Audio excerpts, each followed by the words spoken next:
wise man once said, biddy this, biddy that, but at the end of the day, it's still biddy. What up, nerds? And we're back with Between Nerds. Hey, everybody. My name is Drew Philip Elias. I am the co-host of Between Nerds podcast. You just heard our friend of the pod, Mr. Christopher James, CJ. He's back here to talk about season 1 of My Hero Academia, and we are still here with my second half, my co-host, Mr. Aldo Mendez. What's up, buddy? Hi, guys. Merry Christmas, Happy Holidays, Happy Hanukkah, and Kwanzaa, guys. Happy Fertility Festival. Happy late winter solstice. Yes, everything. I hope everybody spends some quality time with their family and their loved ones, because that's all it is all about. Mm-hmm. Absolutely. And at the beginning of this episode, I do want to remind everybody that there are 5 days left. December 31st is the last day. New Year's Eve is the last day to use hashtag OurNerdsMatter. That is OurNerdsMatter in an original tweet or Instagram post or YouTube comment. Please use hashtag OurNerdsMatter, and you will be entered into our December giveaway. And for every like, retweet, and like on YouTube comment, we will be donating to the NAMI chapter of El Paso. That is the National Alliance of Mental Illness El Paso chapter. Absolutely. And yes, we are here to talk about My Hero Academia. Season 1, the groundbreaking hit by Mr. Kohei Horikoshi himself. His third go at a successful manga. Which I didn't know about. You were Googling some information before we started recording right now, and I didn't realize that this was Mr. Horikoshi's third crack at it. Yeah, so he has Aomagadoki Su, Shinka Rhapsody, and Barrage? Yes, Barrage 2012, Zoo 2011, and Shinka Rhapsody in 2008. So, yeah. Which is crazy because, like, starting in My Hero Academia Season 1, I almost feel like nostalgic about it at this point. It's like fairly new. It's like 6 years old at this point. Oh, shit. It just got picked up for like its 5th, 6th season, too. Oh, shit. So that's what I'm saying. Like, My Hero Academia feels like such like a modern classic, but it's been a behemoth for like the better half of a decade already. Yes. Because, like, me rewatching season 1 this week, I loved it. Like, we're sitting in my house right now and we're recording. Like, the most common piece of work I have up is My Hero Academia stuff. You know what I mean? Like, My Hero Academia, like, was just such a big. It's because My Hero Academia doesn't invent the wheel. No, right? It is, but it does. It doesn't because it's an oval wheel. It's the Japanese interpretation of like classic like American comic books. Yes. Because it's a lot of whooshes and smashes, and all the characters almost look like really corny, like 1960s superheroes. What I think plays a big role in that, like the whole Western, like how you say, like mod, like a style of the way it does, is All Might's character. Like how like the whole, well, not just his, but everybody's kind of like secret identities. I like how they do that, like the whole secret identity. It's like your typical superhero. You're not supposed to know who the real hero, even to other heroes, like as opposed to most traditional anime. Yeah, everyone knows like who the hero is. Yeah, correct. Which brings me to a point in the whole reinventing the wheel. We see something we've seen before, but we've never seen before in this way. All Might, and not to spoil anything from like the first episodes, but I mean, yeah, okay, I'll bring it up when we get to that point. But one thing that I really like, our main character of this whole series is to be Izuku Midoriya, or Deku Midoriya. We always talk. Me and Drew always talk about like this annoying archetype of like the character of like the nerds who they think they are. Mm-hmm. You know what I'm saying? It's always like the quiet badasses, you know what I mean? Mm-hmm. Like, you can just tell corny anime writing when the main character is some brooding hard ass with like long black hair or something. You know what I mean? Well, typically, most like the main person is someone with like their hair stands out immediately, like different color or something like that. Yeah, but what I'm saying, how it connects to their audience. Oh, okay. Like they think like, oh yeah, I like this anime because that guy is totally me. They want put themselves in that way. They want to relate to the quiet brooding guy because like they're fucking loser quiet nerds, and they're like, oh well, no one understands my inner potential because my quirkiness. I'm really such a badass on the inside. Correct. And here, I mean, Izuku Midoriya. If anything, I would encourage young nerds out there to be like young Midoriya, because he is a timid kid who has insecurities about himself, but then he works through him for pride in what he does. Like, he gets chosen because he's a great person. That's good. Yeah, absolutely. And with the help of All Might. But, I mean, where should we start here? Well, I like where we're going because I wanted to pick up on a point. You were talking about All Might there for a second. All Might on the My Hero Academia main promotional material. He's that big blonde guy, right? Superman. He looks like Japanese Superman. That's exactly what he is. You know what I mean? He's a Japanese character that's half American, grew up in the United States for a while, did some superhero training, moved back, and ended up being the biggest superhero in Japan. And he's everything that the manga, at least in the beginning, was not. Because he was very strong, very fast, very capable, super reliable, and that's not what this is about. Mm-hmm. This is about being like, hey, you might have a lot of things going against you. You might be short, weak, not that bright, very obsessive about certain things, socially awkward. But if you really try at something, then you can get there. Yeah.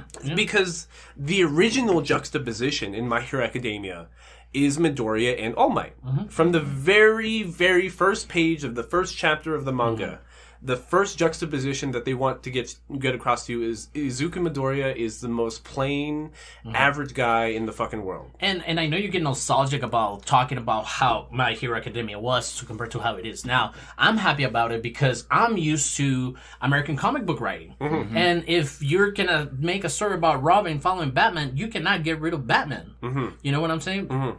You could. It wouldn't make for much of a... but here... I mean, Nightwing did it. We follow Nightwing. Well, even like Damian Wayne, he's a Wayne. Like, Correct. You can't talk about him outside of his dad. Yeah, and it's not like Midoriya is a sub hero name to All Might. Like, he's not Batboy. He's not. This is the story of Deku becoming the greatest superhero. What I think is really good though is like how it starts off like him not having a quirk, right? Like he's just like he was one of the absolute rarest cases that where you just don't have a quirk. In this world, in My Hero Academia, 80% of the population has a quirk. 20% don't.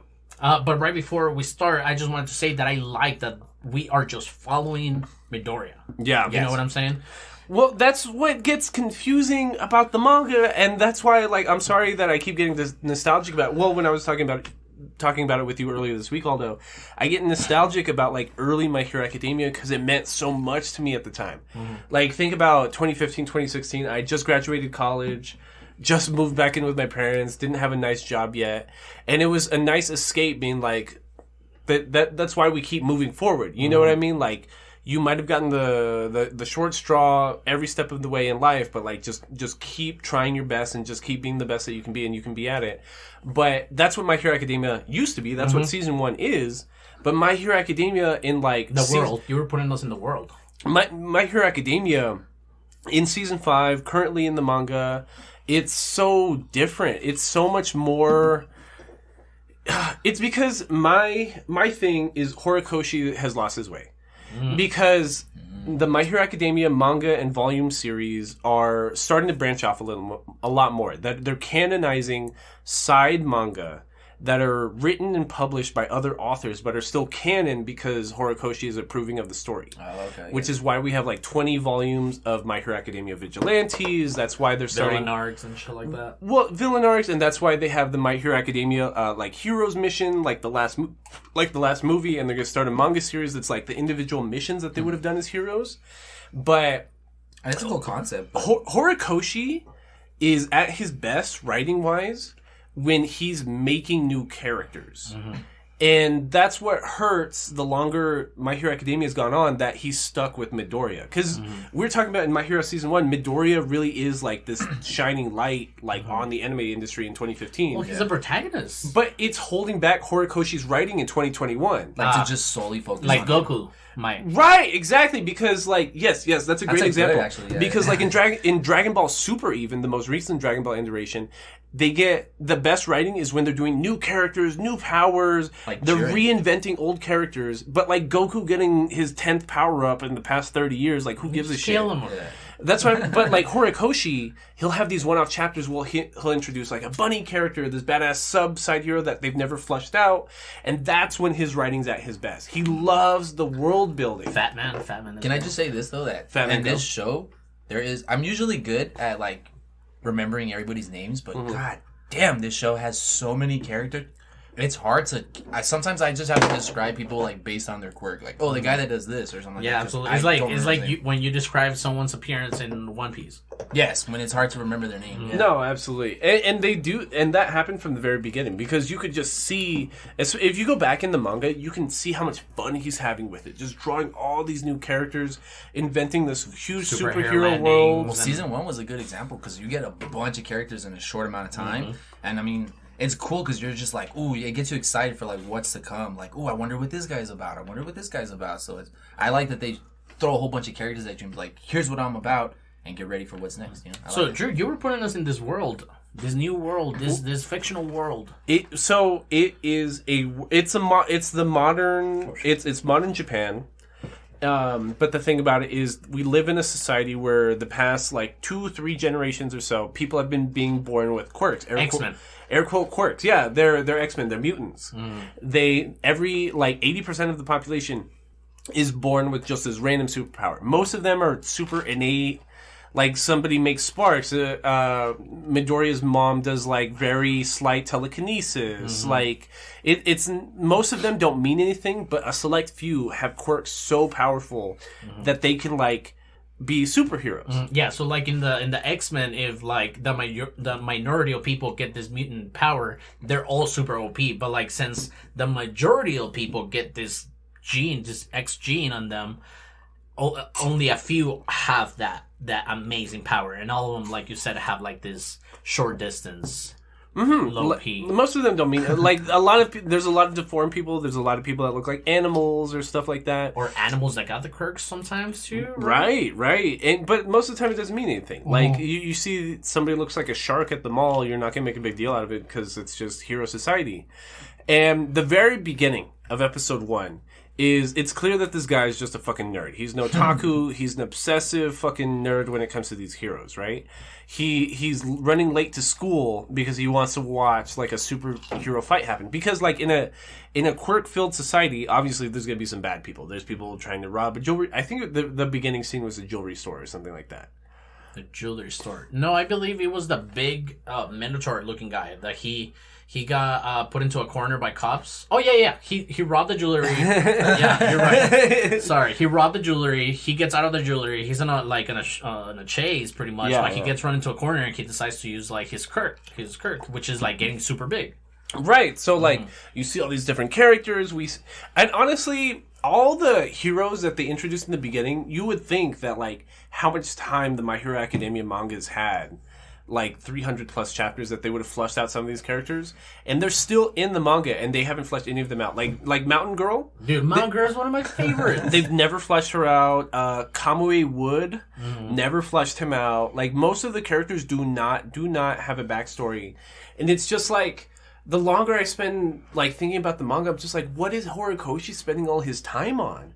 He's had like 6-7 years to try to flesh out this huge expansive world. And like think 6-7 years into One Piece, there was always so much more already. One Piece was so much more fleshed out already. And Horikoshi just cannot write like that. He wants to do micro stories, but he wrote himself into a corner by introducing everybody to this big expansive world. And he can't do that. At least not with that idea of what to do with them. If he tries to like expand on some of these characters, you're gonna see it like a lot of people see the Skypiea arc for One Piece. Like, really, are we spending this much time on something that, you know, we haven't seen anything? People were mad during Skypiea because they were like, why are they spending time on this island, on this Sky Island nation in the middle of nowhere when there's way bigger things going down on the ocean level? But no spoilers. I mean, you should watch Skypiea arc, actually. You should. It does matter. I'm in the middle of Skypiea. It's great so far, you know? But yeah, you're right. It sucks that... Probably the best villain comes out of Skypiea, though. Yes, I would think so. Absolutely. Honestly, his powers insane. Literally, like he hasn't been a part of the manga in One Piece for like what 15 years already. Yeah, just from the cover story, that last one. And he's still considered like the most overpowered character in the entire One Piece world. If anything, he could do is just like refocus the story, and then introduce new people like he did at the beginning of My Hero Academia, and then really flushed out those characters. I think that's why I'm glad that he's not like being stingy with his IP, with his intellectual property. Mm-hmm. Like that's why I'm glad he's letting like these other mangaka like write in his universe, as long as he gets to keep it canon. You know what I mean? I love that because My Hero Vigilantes, the main side series, is it's a story about like, if My Hero Academia is like, what if I'm this hyper talented kid and I'm going to be trained to be the greatest superhero ever? What if you're just the average person on the street? You have a semi-viable quirk, but you were never actually like looked at.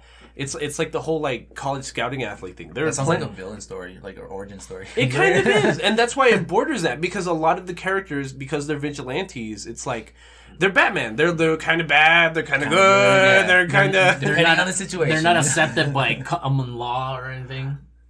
So oh shit, that's mine. Yeah, that's mine. So oh no, wait, no, this is mine. Oh, that's empty. Yeah. Sorry, Aldo lost his drink. You lost your drink. So what was I talking about? My Hero Vigilantes is a lot of that, right? And it gets to flush out that other writing trope that I'm talking about, where it's just like, Izuku Midoriya is totally fucking Superman. You know what I mean? Like, he never loses his motivation. He's never... He's barely ever, like, on the edge of what it means to be good and bad. Like, he's very righteous, I guess, right? Like, the opposite of somebody like Batman or something like that. That's true. Because his hero, as a child, was All Might.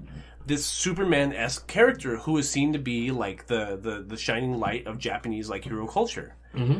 But we live in a society that's outside of, like, that golden age of All Might, where All Might's almost essentially, like, retired. He's not, like, really active on the scene anymore when it comes to superhero fighting. Correct. And if we go back to, like, Midoriya being such a, like, fanboy and a strategist, like, he takes notes on what he sees because he's irking to be a hero, so he wants to be his best. So he has a notebook where he writes what different heroes did wrong or bad, and he takes notes about it. And like when you're saying, well, in this first incident in the top of the city, he's like, wow, like this is really cool.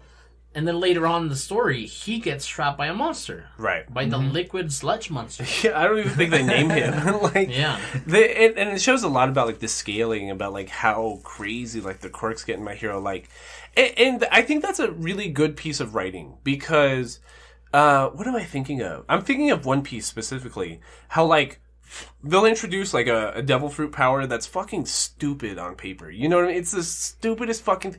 You're mud. You are a mud person.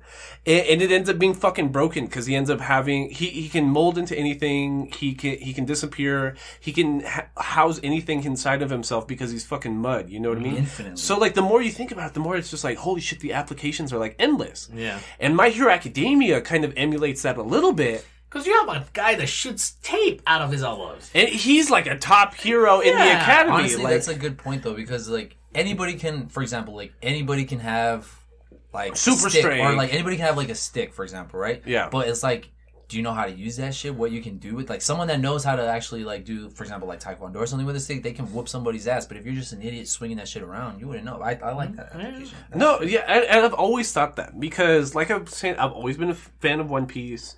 Loved My Hero Academia from the very first episode. Like, it warmed my heart. Like, I know that sounds so corny, and I know I sound like some weird ass otaku. I watch anime every week, but like, that's our audience, bro. They know what you're talking about. Yeah, they know where you're coming from. It gave me this warm, toasty feeling after episode 1. Tom Brady's gonna be listening to this like fucking nerd. Like, it warmed my heart because it felt so comfortable. like for an anime fan in 2015 to be introduced to it. And it was just like, oh, like we haven't had this before. Like, what have we been watching this whole time? This is so perfect. Like, in no way has any chapter or any volume or any arc of My Hero Academia ever been innovative. Like, not fucking really. Ever. We've been watching shit for 6-7 years, and it's never been innovative. But it had always been, it's like how like a Hallmark card can like pick apart like the human psyche, you know what I mean? You're like you know what I mean? Like, and that's what it's like watching My Hero Academia. and it's on the writing too. I mean, the writing goes a long way. Like in a lot of fucking anime, we might not see something different every time, but like the writing is different, and then you get attached to that writing. One thing I think is very relatable in the writing, for example, when Deku goes from middle school to high school, for example, like when I was in middle school, I didn't talk to a lot of people or whatever, you know, but when you get to high school and you're with like a whole new audience of people, like a large more amount of kids and different stuff like that, like now he has more friends, more people, more peers and stuff, which I think was super relatable because, for example, what's that guy's name? Bakugo, yes. His technically rival. You know how, for example, when he was in middle school, he was kind of the hot shot, he was the big shot, but when he went to high school, he realized like, yo, I'm actually not that good. He was just one of 40. Yeah, he was basically, yeah, exactly. He was one of 40. And what I like, a lot of people can relate to both sides, you know what I mean? Which I think is great. A testament to good writing. Nerds love Bakugo. I was talking about this with Jacob Banuelos. He was our guest during our episode on No Game No Life. He owns TCG Battleground here in El Paso. It is the go-to spot for the Yu-Gi-Oh community. He hosts Pokemon TCG, and he has just nerd like figurines and stuff. It's like Robogato almost. And me and Jacob were talking about this in the shop the other day. More than anybody else in My Hero Academia, he gets people coming into the shop asking for Bakugo stuff. Where you get Bakugo again? Yeah. Like, I need more Bakugo stuff. I need more Bakugo figurines. And that goes back on what we were talking about, how nerds want to be the cool character. That's why fucking nerds love Bakugo. My first pieces were My Hero Academia pieces. It was Midoriya and All Might. But I think UA was a high school, right? UA is a high school, right? Yeah. UA High. UA High. What is it called? Ultra Academy? I think so, yeah. So, it's the episode 1, and what's so comforting about it is it's literally like the greatest superhero in the world being brought back down to the human level, like where the rest of us are sitting. For a reason. And telling us it's okay as long as your heart's in the right place. Because episode 1 is literally about Midoriya seeing the fight happen on his way to school. He's late for middle school. He gets bullied by Bakugo. We get introduced to the quirks and the quirk mechanic because everybody in the school's got quirks and they're just firing them off in middle school class. And then Midoriya's walking back home from school, and he almost gets like abducted by the slime monster that CJ was describing. Yeah, and up to now, we know that Midoriya might not have a quirk. Yeah, well, I think he says it flat out. He's just like, mine hasn't come in yet. Yeah. He thinks he's a late bloomer or something like that. Don't they like medically tell him? About his pinky toe or something. Yeah, the logic is. Okay. Shit. I don't even think I can tell you this because this is spoilers. Lore. Oh, really? Oh my god, I don't think I can tell you. But anyways, Midoriya's doctor in episode 1, when his pediatrician has an X-ray of his foot, and they tell him, your son's probably not going to develop a quirk because if you notice his outermost toe. It has 3 bones. Because quirks are seen as the natural human evolution, and they're more streamlined, they're more agile. There's anatomy traces to it. Most people that have quirks do not have 3 bones. They have 2 because the first and second bone are molding together because that's part of human evolution to be more streamlined. So Midoriya's X-ray having 3 bones, it's like he's probably just not going to develop a quirk. Damn. And we're damn.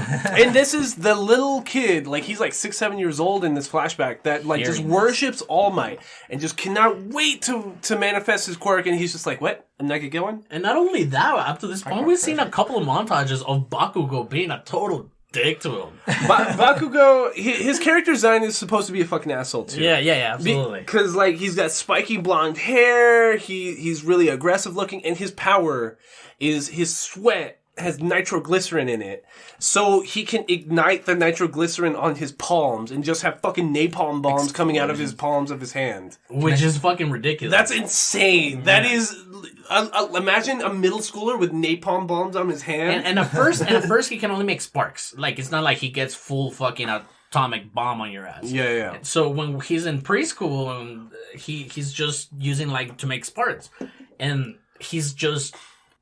There's this like piece of dialogue where like, oh wow, like even the teacher is like, oh wow, that's a really good Kurt. You could be one of the best ones. And he's like, yeah, I'm best superhero. He's looking at his hands and he's like, yeah. It's like when a middle school quarterback learns that they can throw. They're just like, I have the gift. I can be evil. So, and now Midoriya gets into the sludge monster. Yeah, scene under a tunnel, but and it's super ugly design. It's just like eyeballs and like a big green slimy like Mach or what's his name from Pokemon. Oh, Mach from Pokemon, exactly. and like the I guess the sludge monster's power is not only is he made of sludge, but he can go into a host body and like take them over, like a possession, almost like a ghostly possession. We never get to see like the final form of this like sludge monster this like possession of a body because like you're saying, the Sludge monster encounters Midoriya in this like tunnel river side thing, and he's like, I need to use your body. I didn't know All Might was here because All Might came in to punch that. Oh no, that was Mountain Lady. No, it's later. Yeah, it's later. So he's like, I'm gonna take over your body because people can notice me in my sludge form. Correct. So and you hear the inner monologue from Midoriya being like, oh my god, I can't move. He's taking over my body. I can't breathe. What the fuck is happening? And All Might just comes out with like a fucking grocery bag. And the thing about All Might is like he is Superman. Like he's so freakishly strong. With a punch, he can change the air current and change the weather around him. Like he is like meant to be the strongest iteration of Superman from the very beginning. And it's a good point that you brought up the grocery bag. He's so powerful that he can do this while running an errand. Right, yeah, exactly. Yeah. Like, this is fucking breakfast for him. Right. So, like, he's just like, freeze, monster, leave that child alone. American Punch, or what, like, all his punches are named after American states. He uses, like, Nebraska Punch or Mississippi Punch. Smash or whatever. Nebraska Smash! It goes with his uniform, because his uniform is red, white, and blue. Well, because he's American. He's half American. He's half American. Oh, yeah, that's right. He's half American, and he basically, like, essentially his... like if you went to technical school, he went to technical school in the United States. After he graduated from UA High School, he went to the United States to do his like postgraduate studies. Training, yeah. So you're right. Nebraska Punch, the slime monster goes everywhere. All Might's so strong he can like vacuum seal him inside of a 1 liter bottle. and he's like, "Don't worry, young man, I have the bottle." Midoriya wakes up. He's like, "Oh my god, All Might's here! All Might's here!" This is his biggest hero ever. He's never actually met the guy. He's like, "Sign my notebook. Sign my notebook."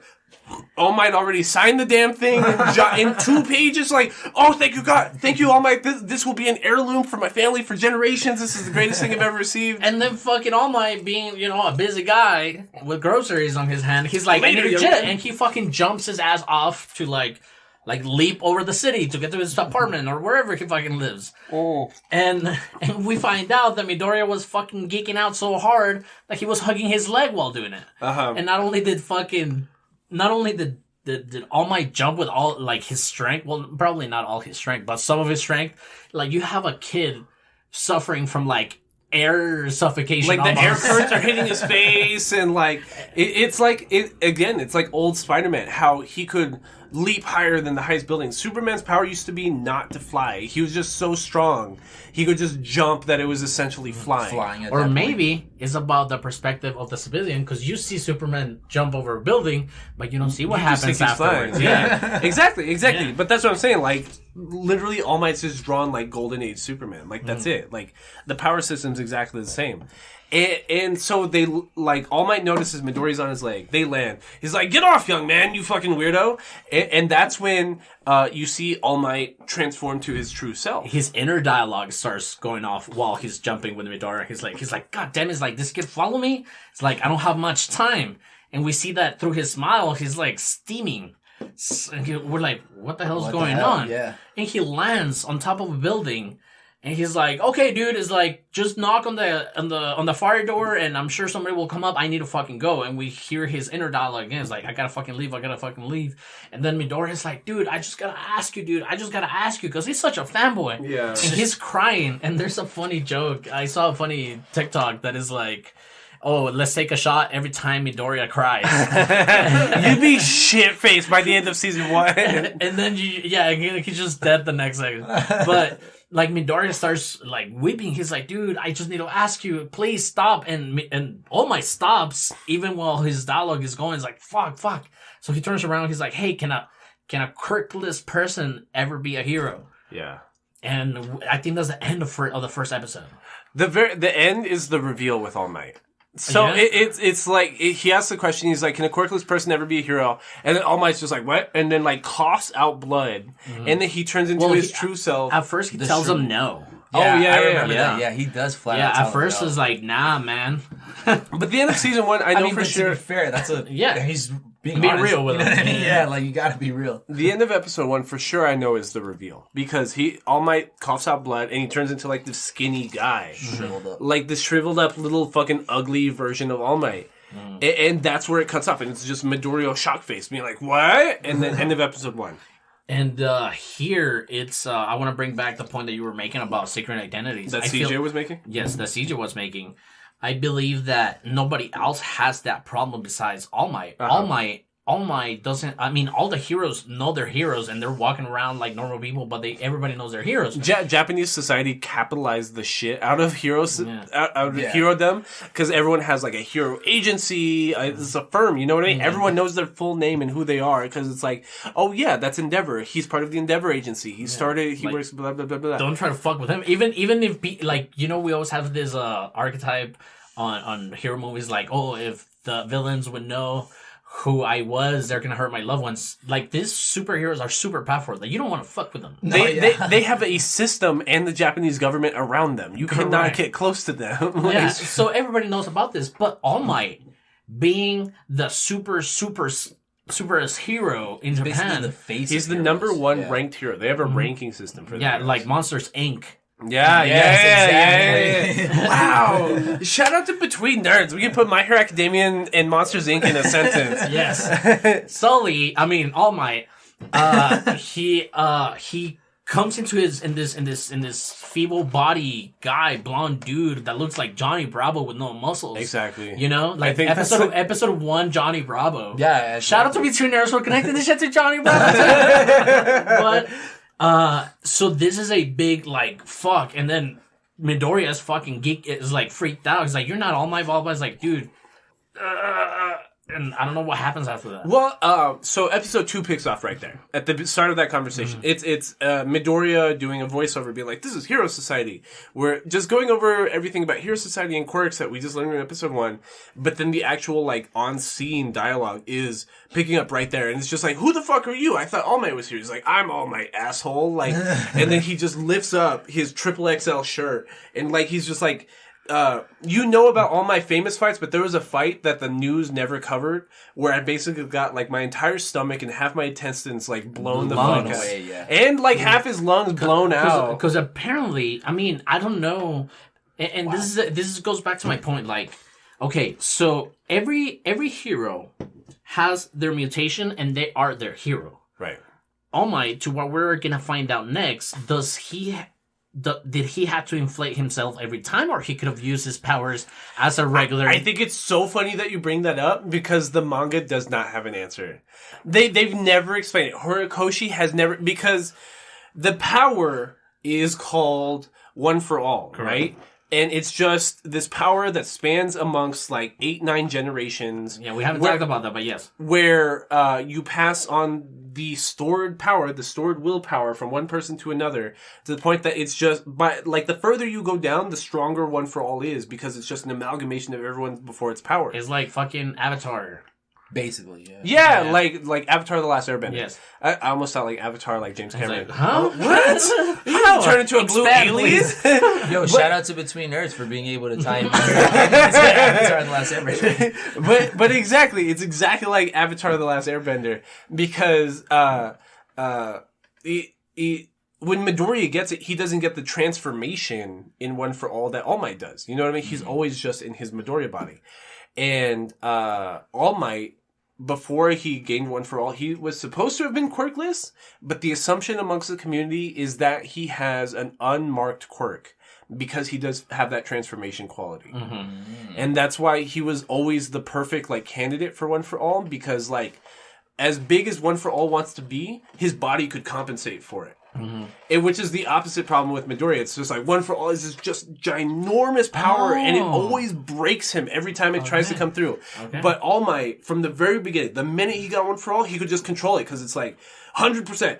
He just swells up. Because in episode 2, they're like, "What do you mean? You don't know any other 6'8", blonde, 400-pound Americans?" Like they call him 400 pounds. Like All Might's supposed to be this ginormous person. To give context, that's like twice the Rock.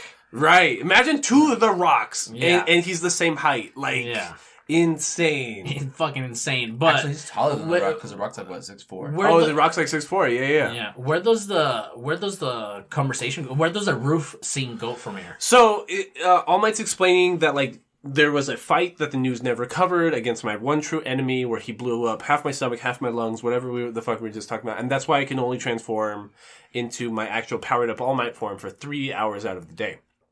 So then from there, All Might is like, okay, whatever. Later, kid, still in his underpowered form, and he's looking at his cargo pants. He's just like, oh, he walks out of the fire exit or something, right? Right. He walks down the fire exit, but then he gets down and he's going through his cargo pants. He's like, where's that slime villain? Where the fuck did he just go? Because when Midoriya was hanging onto his leg, he knocked off the 1-liter bottle that had the slime villain in it. You're right. Yes, So that happens. then we spend the rest of episode 2, like, trying to make up for Midoriya, like, basically fucking up All Might containing the slime villain. Yeah, so Midoriya is walking back, all broken-hearted, back to his house. Because he's not going to be a hero, because he doesn't have a quirk, and he's never going to hit puberty. And once again, he cries, so yes, take a shot. He is walking through the city, and we know the Bakugo and his little goons are walking through like the alley in between the buildings that the soda fell into. And the slime monster, like an octopus man, just fucking rolls himself out of there, unscrews himself out of there, and starts to get Bakugo. So, and it's again that same, like, it's never really explained, but the slime monster can maybe control, like, his host, because you see Bakugo being like, oh no, he's trying to take over my blow-up power, blah, blah, blah, blah, blah. Because at one point, the slime transformation covers his mouth. It looks like a Joker smile. And he has the monster's mouth on top of him. Something that we didn't see with Midoriya. Midoriya was still fighting out before All Might got there. Right. And that's another thing, because Bakugo right away tried using his quirk, which is the explosive quirk, but it's not going to work on a slime monster. And Midoriya was actually trying to claw it away, which is another thing. Like, Bakugo has grown up accustomed to him being overpowered because of his quirk. Yeah, his quirk was always his crutch. And Midoriya always just had to work his ass off. So, like, they just have very different... Like one's the prodigy, and he's just overpowered as fuck. The other one, like, really had to work his ass off at everything, which is why, like, Midoriya was always, like, kind of the better candidate. And the rest of the episode is, like, just the fight with the slime monster, because Midoriya's walking home, he's sad, his hero All Might doesn't like him and yelled at him, and he's just like, oh, what the fuck. He's walking through the alley with the slime monster taking over Bakugo. And it's this whole crowd of people watching the slime monster just taking over this kid, and no one's doing anything. They're like, oh. Heroes even show up. Yeah, other heroes show up. The people from episode 1 that took over the boar guy, or whatever the fuck his power was. So it's Mountain Lady can't get by because it's like, guys, it's in a small closing. I can't take it over. Kamura Woods is like, guys, everything's on fire. I really can't, like, do anything here. There's an actual firefighter hero. And he's like, guys, I'm busy actually putting out the fighter. It's Jacob Mendeville, just like... So they're like, what do we do? And Midoriya is frustrated because he's just like, no one's fucking doing anything. And they're trying to kill my middle school friend. So he just books it. He just starts running towards the monster. He's just like, fuck you. I'm gonna claw you out. And right away, like, the monster is totally gonna kill Midoriya because you hear, we as the audience get the monster's dialogue where it's like, oh, it's this fucking kid again. I'm just gonna put him out of his misery. And right before, Midoriya's crying, so take a shot again because Midoriya's crying. He's like, he realizes that he fucked up. He was like, oh, I was grabbing his leg. I dropped that bottle. Bakugo is in danger and he might die because it's my fault. So he starts fucking jetting at the fucking monster with the inner dialogue of like, what is my body doing? I can't stop being a hero right now. Yeah. You know? And underpowered All Might's in the back of the crowd. No one knows it's All Might because it's not in his powered up form. Right. And he's just like, oh, when are the real heroes going to come through? Because like if I try to go into hero mode anymore, I'm going to keep coughing up blood. And he's just like, that's somebody else's problem. Yeah, and he can't transform. He's like too weak to do it. He's like, oh fuck, I want somebody to come. I can't. I still need more time to like transform. And but him seeing Midoriya run into this dangerous situation is just like, how is that underpowered fucking 8th grader gonna do what I should be doing? Like, that's fucking shameful on me. It's that Japanese sense of shamefulness. That pride. Yeah. So he's just like, fuck it, and just powers up. To be fair, I think that's more like a masculine thing. Like, how am I gonna let a kid outman me? I don't think so. It's like because pride is big in Japanese. Well, no, household. yeah, I understand that, but I mean, it reminds me a lot of honor. Like, honor. True. It reminds me of Mexican machismo a little bit okay. because the point I was gonna bring up was like, if you see your girl carrying something big and something heavy, and you're already carrying something heavy, you're just like, no, babe, like, just put that down. Like, I'll pick it up. I'll do it for you. Yeah, I'll do it. Yeah, I definitely can't pick up both of these, but just don't even worry about it. You know so what I mean? Midoriya's carrying a very big purse. and All Might wants to help him, and he throws this purse at the slime monster. Right, so he just throws like the notebook or his backpack, and the slime monster's like, well, that was annoying, now I really have to kill you. And All Might's like, holy shit, he's gonna die. So just powers up in that half second, and just does this like crazy, like, I think it was the Alabama smash, or the Texas smash. No, not the Texas. No, it's not the Texas. It's something with A, right? So it's like the Alabama smash or something, and just does his uppercut straight up that like disintegrates the fucking slime monster. And not only does that, He pulls Bakugo at the same time. he pulls Bakugo out with his left hand, but then the right hand had uppercutted so hard, it changed the weather system above them. So the slime monster, it started a fire.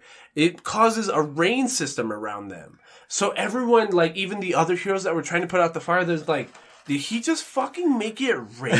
Like, he punched up so hard it rained. He summoned that monsoon just to take out the Exactly. So, like, and it's even then, like, as an audience, we're like, okay, they just described him as Superman, but I never remember that even being a Superman power. Like, you're saying he punched so hard and made an air current so strong, it made rain clouds appear? It dragged all the clouds in. Right. It made a negative pressure system, brought in all the clouds, and just rain? I can't lie, like, scientifically, that kind of makes sense. It kind of does. But it's like a little bit, you're like, okay, I get it. Yeah. But it's like, god damn, bro. It's so crazy, bro. Yeah, absolutely fucking insane. Because, so then that's like the end of episode 2. It's like, it ends with the slime villain finally being defeated, and, what happens is All Might takes Midoriya. He's like walking him home, kind of, after this super traumatic event. He doesn't walk him home. He shows up before he gets home. Right. So Midoriya's walking home, thinking about it, crying again, thinking about what a fucking Taking loser he is that he couldn't do anything. And underpowered All Might standing right in front of him in the middle of the Japanese neighborhood, being like, I'm going to give you my power. I'm going to give you one for all, and you're going to be the greatest superhero in the world. A la music. Bum, bum, bum, My Hero Academia. Like, you know what I mean? Like, that's what My Hero Academia is about. Like, the end of episode 2 is like, it's just about Midoriya being the greatest superhero in the world. Imagine being one of those neighbors, like you said, just chilling outside and just being like, "Oh shit, I just saw that happen." That creepy old that creepy skinny guy is pointing at that whiny green hair kid. He's talking about he's crying. Yeah, this creepy old guy is talking about putting something in this little boy. What's going on?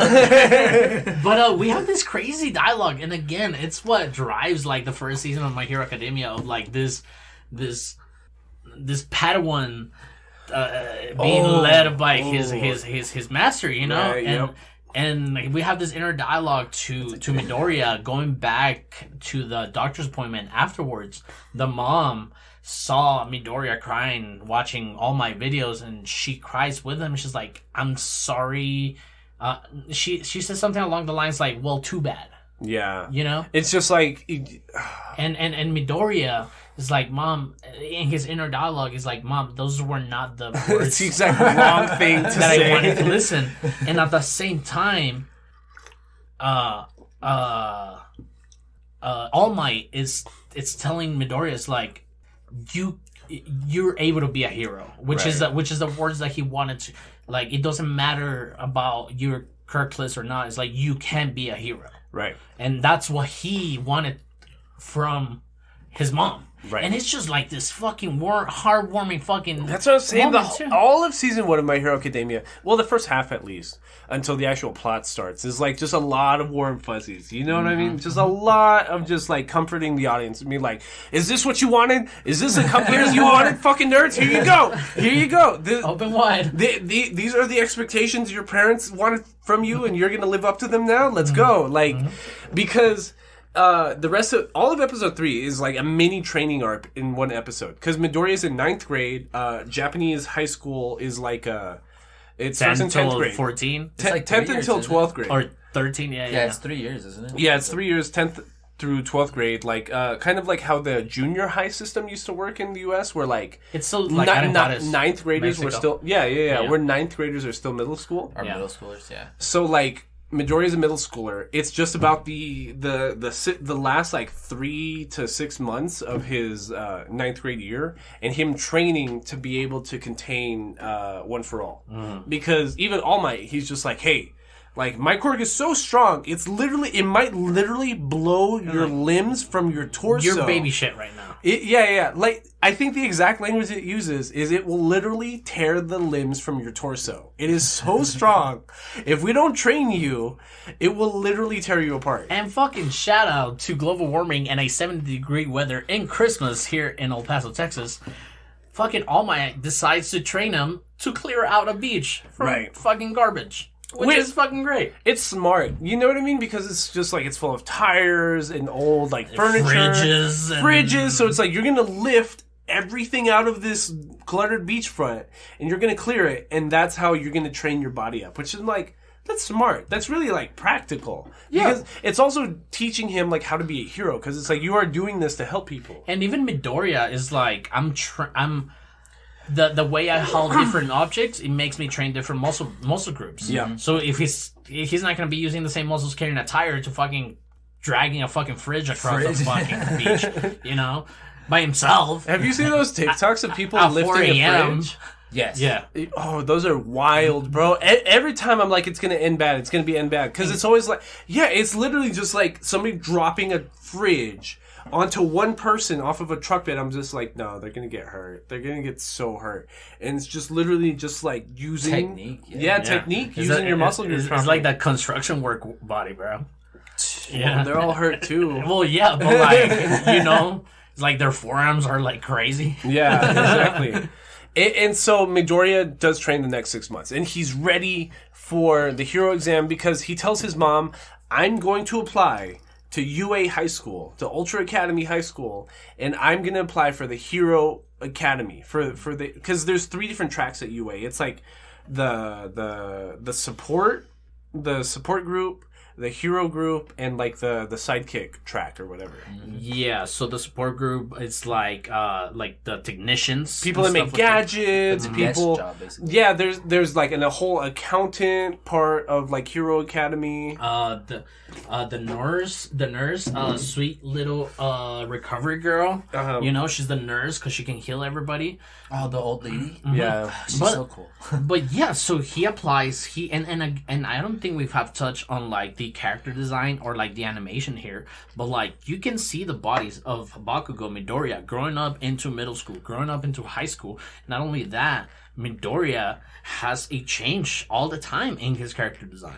Yeah, yeah, and which you should do with the very heroes. slightly. Yeah. But it's really good. I mean, by the end of the 6 months, like he looks ripped, and like even All Might is like, "Yo, Doug, like you worked your ass off." Have you ever seen Black Clover?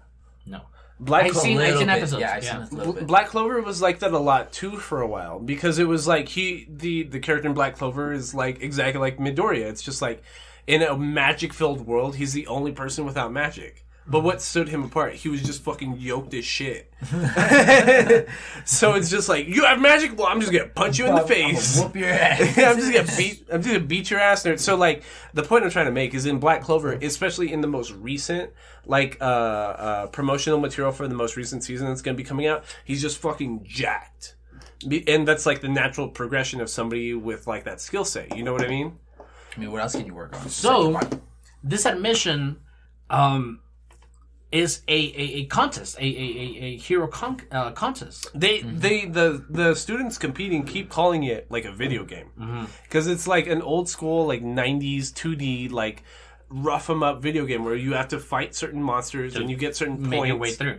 And, you get certain points for defeating certain monsters. And before we get into that, we as we're walking Midoriya into UA, we know that people get in 2 different ways. Even being acknowledged through middle school and having a good Kirk, and yeah, you get admission, recommendation, and I believe something else, right? Or is that just the 2? No, it's just your score and your recommendation. But your score is based off of 2 things. It's the written part and then the practical exam, which is what we're describing. You're right. Yeah. So the written exam is just like, it's a fucking test, you know what I mean? But then the practical exam is they stick them inside of a mock city full of giant robots, and for each kind of robot you get a certain number of points. It reminded me of like the old school Mutant Ninja Turtles fucking style of gaming. Exactly. That's what I was trying to describe with like a 2D rough 'em up kind of game. Like a platformer? Yeah. So, that's the end of episode 3. Episode 4 is the actual practical exam. And it's Midoriya going the whole practical exam getting 0 points. Like, you see Bakugo off in the distance, destroying shit up like a crazy person. All the 3-point robots, blow up this 3-point robot. He had like the highest score at the end of the practical exam. And Midoriya is just, he's scared, you know what I mean? Like, he got One for All because the way to transfer the power is you have to eat a part of the host of One for All. So he eats a part of All Might's hair. Mm-hmm. So the morning of the exam, All Might's just like, you did a great job. The practical exams today. Now eat my hair. And Midoriya's like, what? Exactly. If anybody has ever had one of your girlfriend's hair stuck in anywhere in your body, it's pretty awkward. Are you ever taking a shower and you just find your girl's like hair in your butt crack? Like, it's the same thing. But instead of pulling it out, you're putting it in. So Midoriya reluctantly eats it over the backdrop of the cleared beach, mind you. So it's just like All Might being like, you did a great job this whole fucking year clearing this fucking beach. Now eat my hair. You earned my hair. Now eat it. So even All Might's like, yeah, in like 3-4 hours when the practical exam starts, it should have kicked in. And that's the night. Like, he finished clearing the beach the night before the exam was. It's like the sun's coming up like Rocky style. He's just like screaming on top of the hill, just like, I fucking cleared the beach. and he's like, yeah, it should kick in a couple of minutes. He's like, it's 5 a.m. The exam starts at 4, so like, what the fuck? I mean, no, it's 5 a.m. It starts at like 8 or 9 a.m. Yeah. He's like, okay, so I'm going Kirkless into this exam until I figure it out. No training with it, nothing. Like, which would have made more sense if anything. So Midoriya is still thinking he's quirky. Like, he's fucking losing his shit because the robots in the practical exam are like 30 feet tall. You know what I mean? Like, they're the size of a building. Yeah. So he's human sprinting to this, and everyone around him. He meets a nice girl that morning. Uraraka. Uraraka, who has the power to, like, if she touches something, she can like eliminate like its hold on gravity. So zero gravity power. Yeah, zero gravity power. So it just like starts floating, right? She can make herself float, or her shoes lighter, or her clothing lighter. But like, and I think that's what's cool about like early My Hero Academia is everybody's power has a drawback because they're children. They haven't learned how to control their drawback. Yeah. So Uraraka's thing is like, yeah, I can make everything quirkless, but the more things I'm I'm holding in zero gravity, and the longer I'm holding them in zero gravity, I get nauseous. Which makes sense. You know what I mean? I would like, get nauseous Yeah, too. there's got to be some sort of catch. because there's another guy with like a navel laser. We meet him early on. The more he Oh, uses his dude. navel laser, he gets a tummy ache. I love Yeah, it, dude. That guy's so funny. Aoyama, Yuga Aoyama. Oh, he's bad. The current like the past 2 chapters of the manga, he's literally one of What is it the called? worst people Something alive. Oh, really? I mean, he's an awful human being. He's Oh my terrible. god! Oh my Oh, god! man. Oh my god! Oh my Okay, god. that makes me But yeah, like him. and He's also cool. our character, our fucking pervy character in this season is Mineta. Mineta's one of my favorites because in the manga specifically, you don't see it as much in the anime, but he has like reaction faces.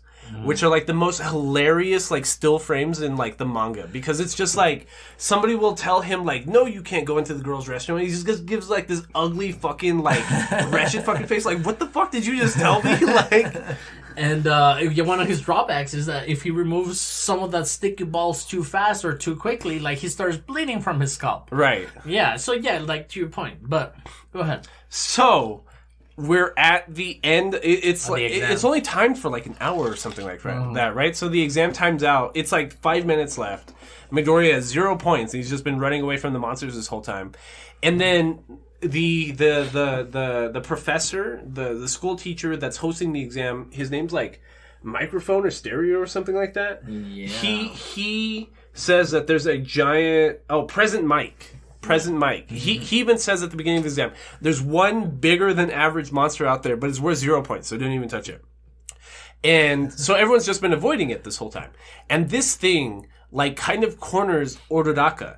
And she gets like her leg caught under a rock. She can't get away. Like she's been using her power this whole time, so she's hurting and she's nauseous and can't use her zero gravity power to get the rock off her leg. And Midoriya Runs into her. just like he did with the Bakugo scene when Bakugo was being taken over by a slime monster. He just runs for the danger. He's just like, somebody's in danger, I just run for A it. damsel in distress. Right? And that is why All Might chose him. It's just like somebody's hurt, somebody needs his help, But it's he's not just gonna even do it. that. Instinctively, yeah, It's he not just even goes. that, dude. Like he doesn't even know his quirk, and just out of instinct, he jumps up, Shatters both of his legs.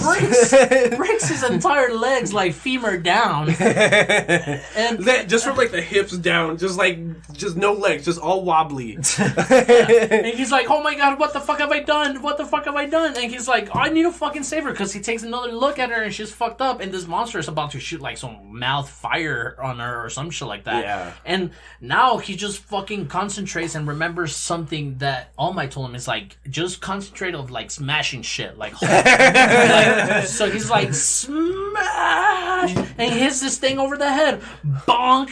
And Like this thing's 100 feet tall. It's this 100-foot tall robot, and he just leaves a giant dent in the face, and his whole arm just shatters too. But I like how they animate the Legs one for flapping Yeah. well, the one for all like. The one for all activating, because it Activating, appears yeah. as like this red glowing line, like around like the appendage that it's being activated on. Those- almost like like veins. almost like the lightning in the like Saiyan 2 kind of. Right. So you yeah. you see like the power like emerging out of his arm, like when they would have been like powering up for like an energy blast or something, but it's just him powering up his fist. It was morphin' time. Yeah.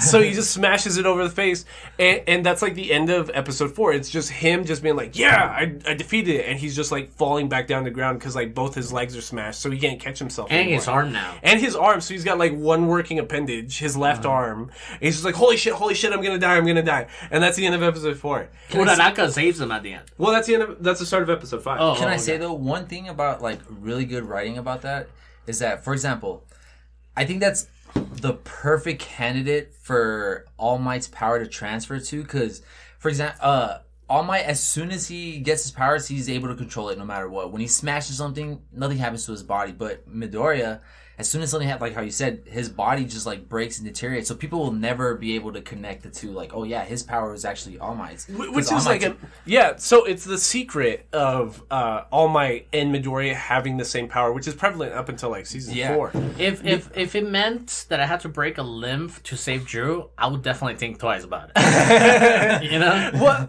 and I think that's wild too, because it's like All Might moved back to Japan, back to Tokyo, because he was going to be a professor at UA, which is why he was in town to give like Midoriya his power. And in season 3 of the anime, we meet the character that All Might was originally considering to give One for All. And his quirk is something completely different. It's this character, his name is Lemillion. That's his hero name. El Millón?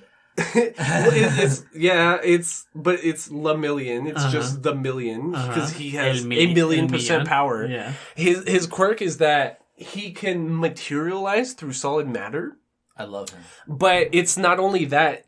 What gives him strength and power is that, like, his quirk is to not only materialize through matter, but he can force the matter to reject his body. So he can move super quickly between, like, matter. Airspace. Because he's forcing the matter to, like, reject him. So if he's materializing through the floor, he's forcing the floor to eject him out.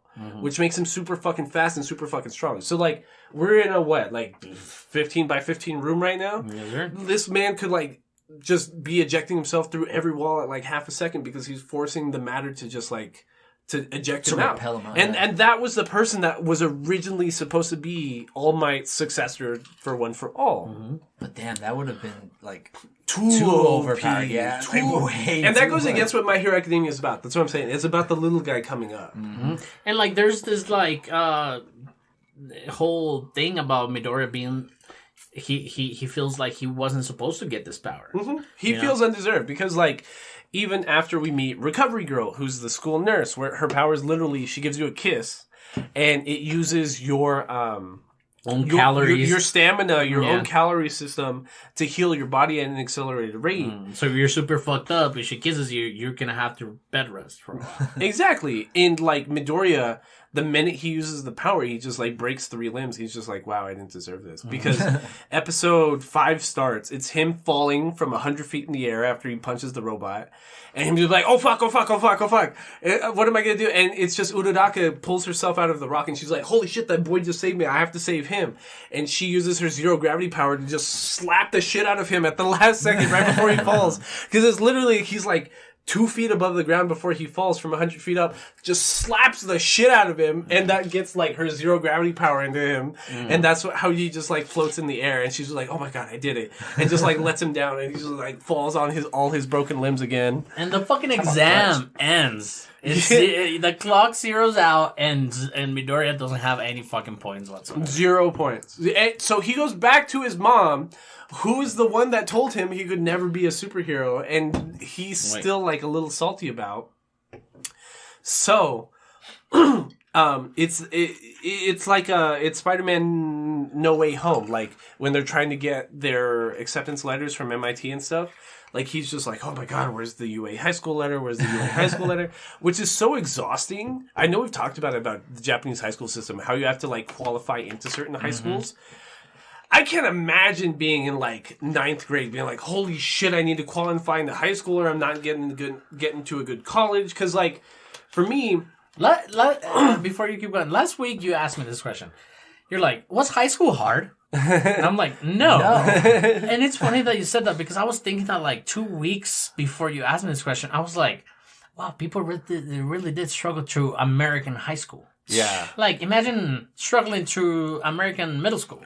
Japanese middle school. For example, in my high school, for like the seniors to pass, or the ones that weren't passing, all they had to do was bring in like a can of corn or a can of green beans, and then they would get like a free 100. I was like, that's so corny. That. I was so mad at that. I was like, why? That's great. It's terrible because like I remember. Oh, okay. If you're like, here's my can so I can pass your class. Yeah. Because I remember. When I went into college, I couldn't afford going to Texas Tech right away because freshmen had to live on campus and they couldn't afford to live like in the dorm rooms. So I spent my first 30 credit hours at the University of Texas at El Paso, UTEP, the local university, to be qualified as a sophomore so that I could transfer to Tech. I remember being so mad that whole year because UTEP felt like high school continued. Like it was way too easy for me. It was familiar. And then you have all that bullshit about teachers for some reason telling dumbass American high school student is like, oh, college is gonna be really hard.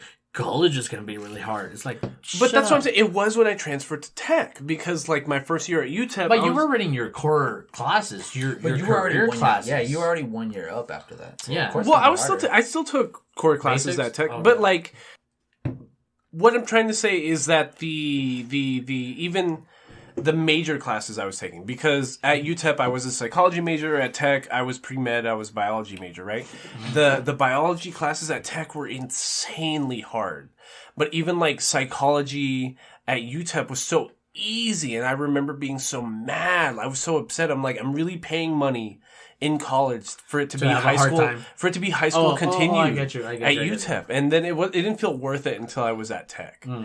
And that's the difference I see with like the Japanese system. It's just like, what if maybe we do need to have a competitive high school system? Because right now it's like, oh, well, I went to this high school because it's closest to where my parents live. And then, if you want to go that way, fucking super tangent here, but like, that's how you appreciate your working class more. Yeah. Like, Yeah. like if you're gonna make the decision not to put in the work to school.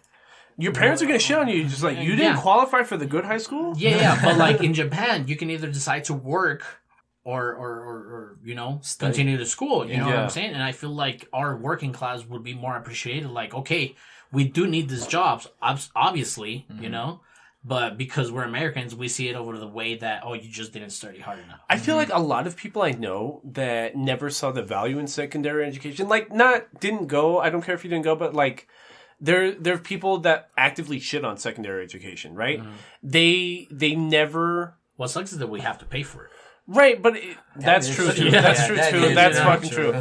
But like, people do not see school as the challenge that it is. You know what I mean? Because it's like, what do you mean? Like, I graduated high school without even fucking trying, and that's how like a lot of people think college is. And I'm just like, that's so disappointing. Yeah. Like, The people think that they can just like breeze through college. That's Like my second, no, I think I can't remember when I made the change, but when I got my classes in Valle Verde, a community college, fucking I was so tired of the same thing that I just got micro semesters. I just worked. I just did a semester in 2 weeks, and it was just fast. yeah, And I got my basics, and that's it. yeah, absolutely. Yeah, because it's stupid. It's ridiculous that you go through the exact same shit in college. Now you can go to the restaurant without asking. Yeah. Yeah. now you're just an adult. What the fuck are we talking about? We're talking about the exam. so they they get the acceptance letter. Right. So Midoriya is waiting for the acceptance letter. His mom walks into the room just like, holy shit, there's a letter from UA. There's a letter from UA. And they're super excited. And it ends up being like a whole fucking projector device. Midoriya takes it to his room. And it's All Might. And All Might's explaining what we were talking about earlier. He moved to Japan because he's going to be a professor. And he handmade each of these like acceptance letter device things. So he made Midoriya's, and he was able to tell Midoriya like, hey, don't worry. I didn't tell anybody that we were associated. If whatever comes out of this letter, know that you earned it. Because I didn't pull any strings on my part. I didn't throw my name anywhere.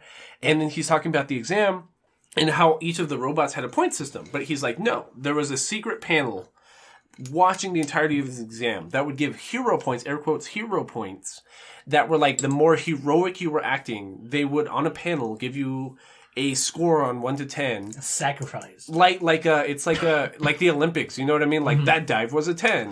It almost reminds me of the Constantine ending with Keanu Reeves. Okay. So he was always meant to go to hell because he tried to off himself, unalive himself. And so he was always destined to be in hell, not only because of that, but because he sold his soul to the devil. Right. But towards the end of the movie, he sacrifices himself to save someone else, and the devil can't take him to hell. take them to Yeah, so it seems like the same way. It's like you didn't walk through the golden gates, but here we go. Yeah.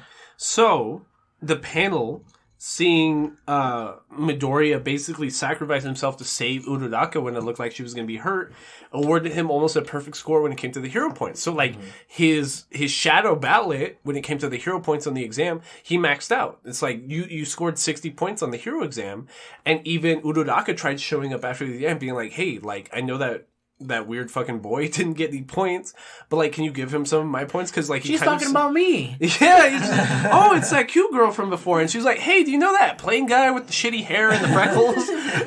Can you give him some of my pity points because he's kind of a fucking loser and didn't get any points?" He did say me that. Yeah, he did save my life though. He did save my life, but he's kind of a I fucking also did idiot. save his, so we kind of balanced out.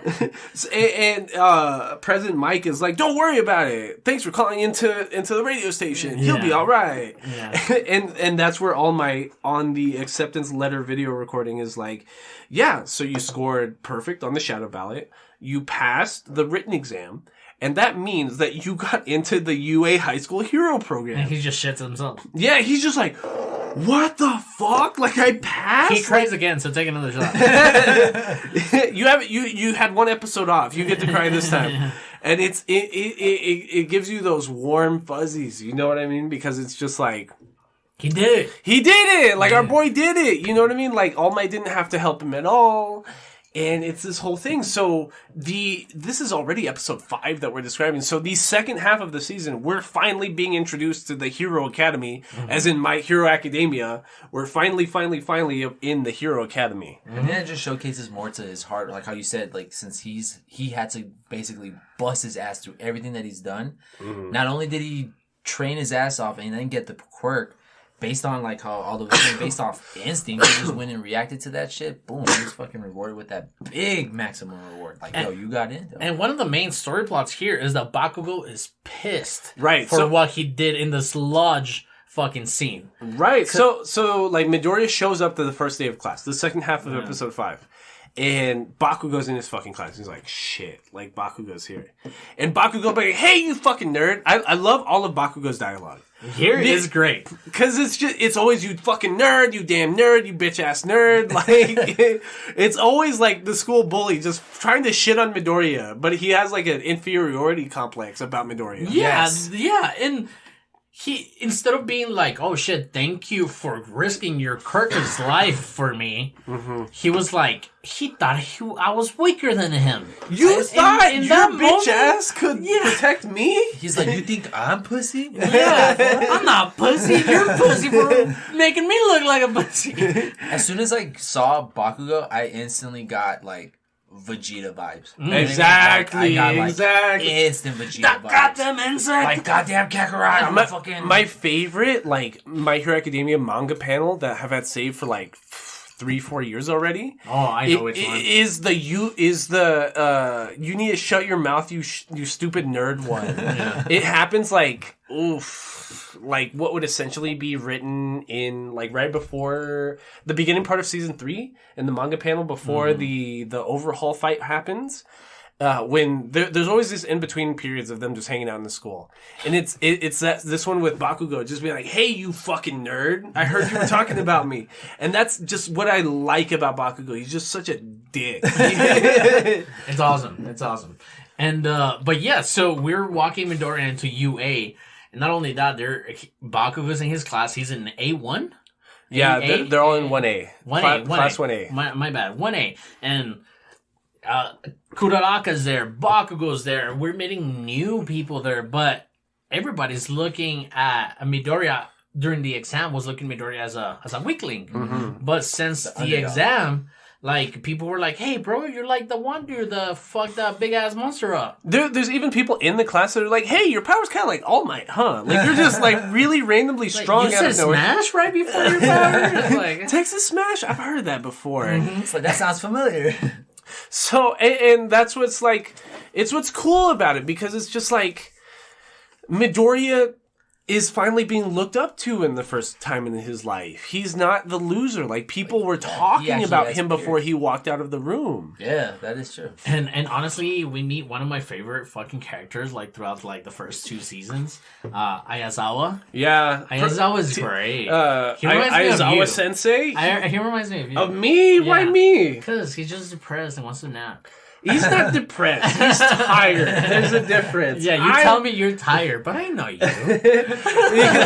Aizawa, so all the teachers, all the professors at UA are like veteran professional heroes.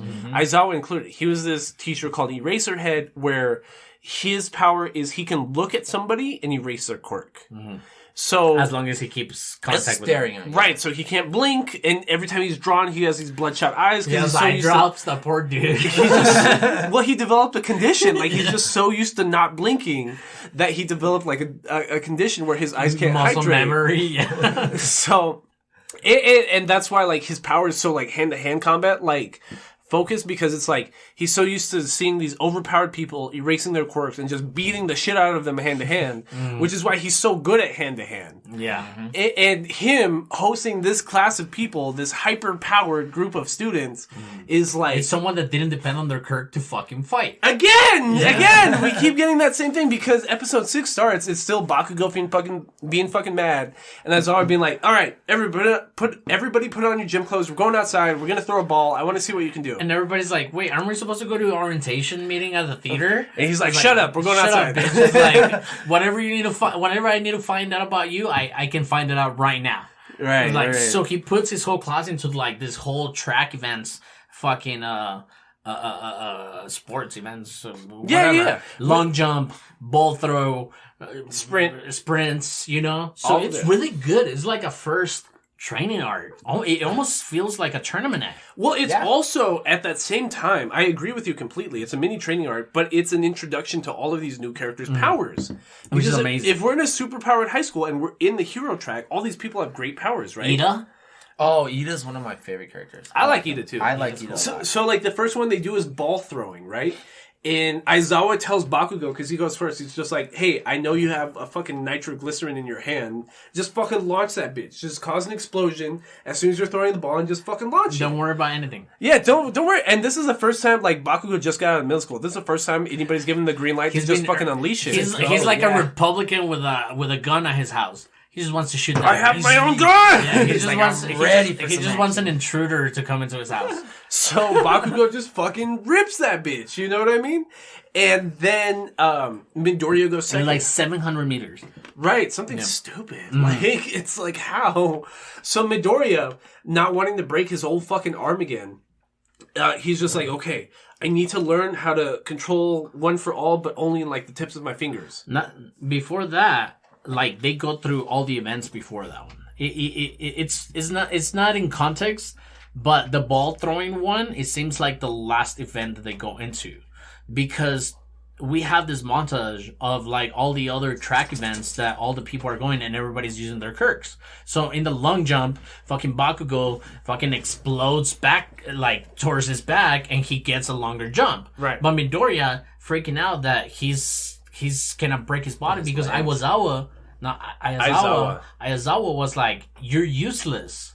Yeah. Because if it means that somebody has to get your dumbass body out of the way after you use your shot, if it works or if it doesn't, like somebody's gonna have to get you out of there. Mm-hmm. So you're useless and somebody's getting expelled today. Mm-hmm.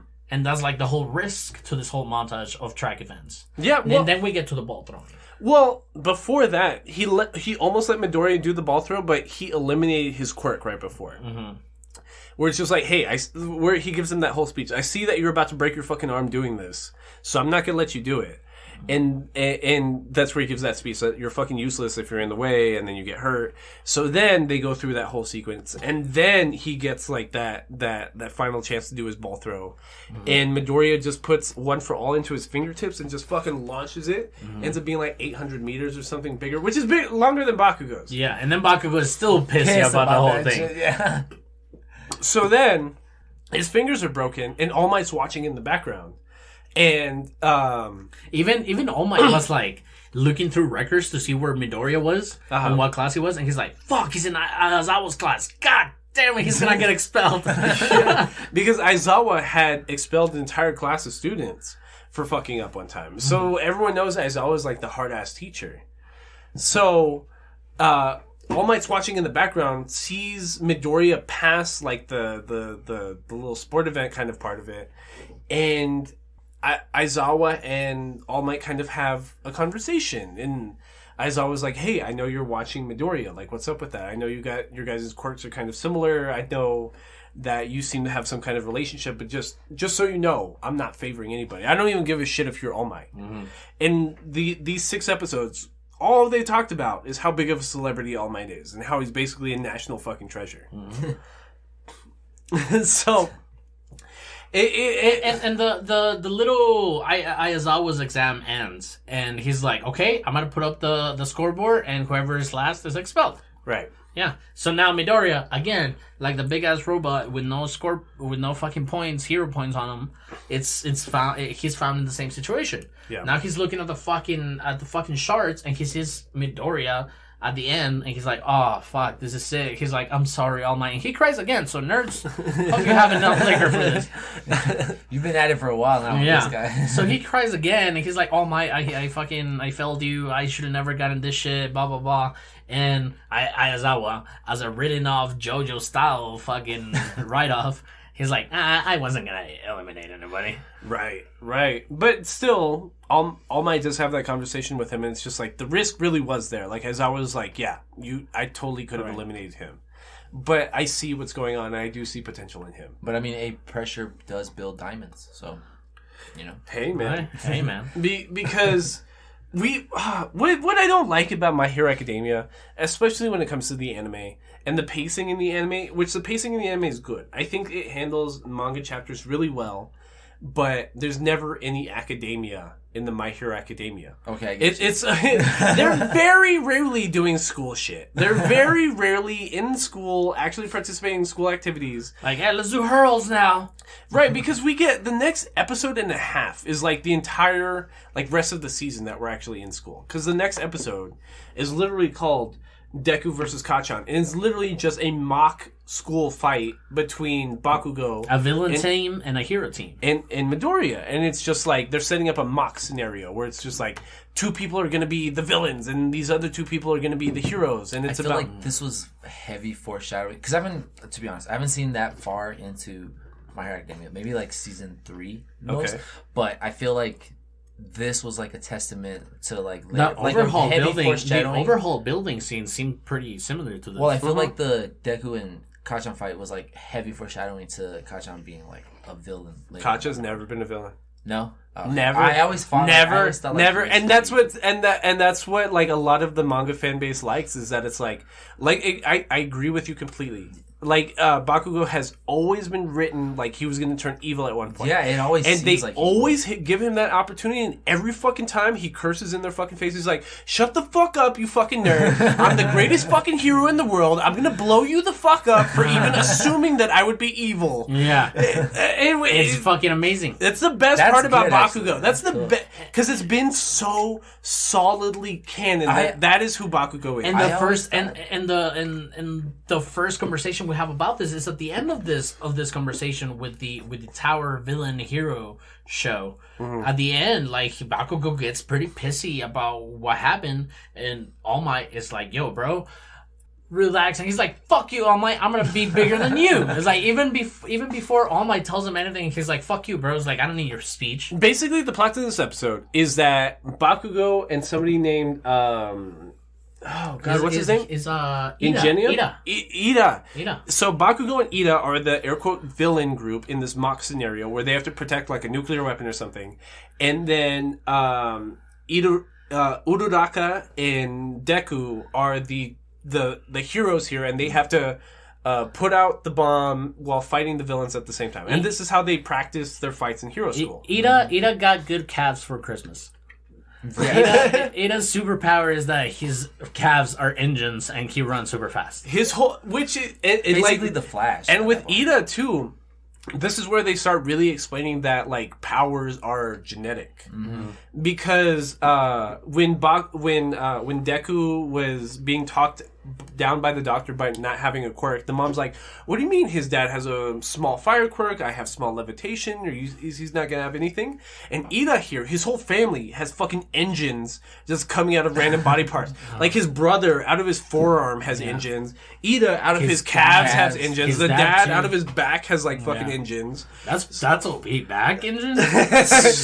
So crazy. So they're just all just these yoked ass fucking like it's a family of people, and we talked about this Japanese family dynamic when it came to Love is War. What's her name? Kuyasaga? No, Kaguya. Kaguya-san Love is War. How like there's like this family power dynamic in Japanese culture, right? Where it's like Kaguya, she's part of the Kaguya clan. Like, you don't fuck with her. Ida, it's like he's part of the Ida family. Like, they're really famous heroes. One of the students that got in for recommendation. Yes. Right. So, like, he's just overpowered, and he's just such a good guy and comes from, like, a hero household that he really has to, like, act and put on a whole-ass character to be, like, the villain in this mock scenario. And Bakugo almost blows up Midoriya because Midoriya is like, holy shit, I really cannot use my power or I'm going to end up breaking a whole arm every fucking day. So this is where they start showing Izuku's, like, he's a smart guy, you know what I mean? This is where they really try showing that, like, he uses his brain to outsmart the villains. Because it's like, I know Bakugo as a person. I know what's going to piss him off. I know what's going to set off a blast, and I know how I'm going to dodge it in that instance. So he's not going to care about Uraraka. So he tells Uraraka, it's like, yo, bro, let's split up. Baku's going to come look after me because he's not going to watch the fucking... He's mad that now I have powers, even though he was my middle school bully. He's going to try to come beat me up. Just go to the end scenario and try to beat up Ida while I'm dealing with Bakugo. That ties because into, the like, rules, his awareness. the rules is that the hero team cannot touch the bomb in which this mock building scenario is based on. Right. So the two villains have to guard the bomb, and the two heroes have to get in contact with the bomb. Right. So, like you were saying, Midoriya, he's like, okay, Bakugo is not going to protect the bomb, so you have Ida there. So as long as you can get up there and get behind Ida, you can get in touch with the bomb. Right. And that's how they win. You know what I mean? Like, All Might gets mad at Bakugo, like, twice right here. Because Bakugo is clearly trying to blow off Midoriya's fucking face. He's just like, giant explosion in the hallway. And Midoriya's, like, has half his mask blown off. And All Might's pissed. He's just like, you are not gonna fucking hurt another student while I'm here. And again, to, like, the aspects of how, like, this whole capitalist hero thing is working, like, the support team, the technical team made costumes for everybody that work with their powers. So now Bakugo has these gloves that not only contain his sweat from his hands, he can use it to ammo up an explosion on his hand. Right. You know? So now he's even more OP than he was before. So now he's really trying to blow up his face. Mm-hmm. And Midoriya just, like, he waits until the very precise minute to use a smash power to do what All Might kind of did, changing the weather system, where he does the uppercut punch up, where he scares the shit out of Bakugo. Where at the very last second, when it seems like Midoriya's face would have been blown up, he just does a smash up He covers with the other one. that blasts through the building, and it almost blows off, like, Bakugo's fucking face, and he's just like, whoa. It wasn't that serious. You decided to punch up instead of punching on my face, and that makes him angry. It's like, right, it's just like, motherfucker. you could have hurt me. You choosing not to hurt me feels like an insult. Yeah, dude. Fuck you. Awesome, Bakugo. Awesome. Bakugo's such an Bakugo. asshole. Yeah, he is. But I think that's what makes him, like, likable so much. Cause, like, damn, It's because he's one jerky hyper character, insecure. Where Relatable. apparently from what I was reading, Bakugo was supposed to not be such of a dick. But the mangaka decided to go with the dick version of him. I guess it, like... It I worked? guess it was based on the reaction of, like, the fans. I guess he was just, like, kind of going with No, the well, flow. he had already started writing. Oh, writing it like that? Yeah. I think the best My Hero movie is the second one, where Bakugo takes, like, a really he's basically like the main supporting cast here. Bakugo is, and in the second movie, I think it's perfect what they do with Bakugo, because the premise of the second movie, or the ending portion, it's non-canon, so I don't mind spoiling it, is that Midoriya and Bakugo are put in the kind of situation that they're put in front of a villain so powerful that the only way for them to get out of it is for Midoriya to give Bakugo One for All. So, like how All Might still has remnants of One for All after he gives it to Midoriya, he uses the last of his remnants, and Bakugo uses his newfound power in One for All to do like this simulblast on the villain.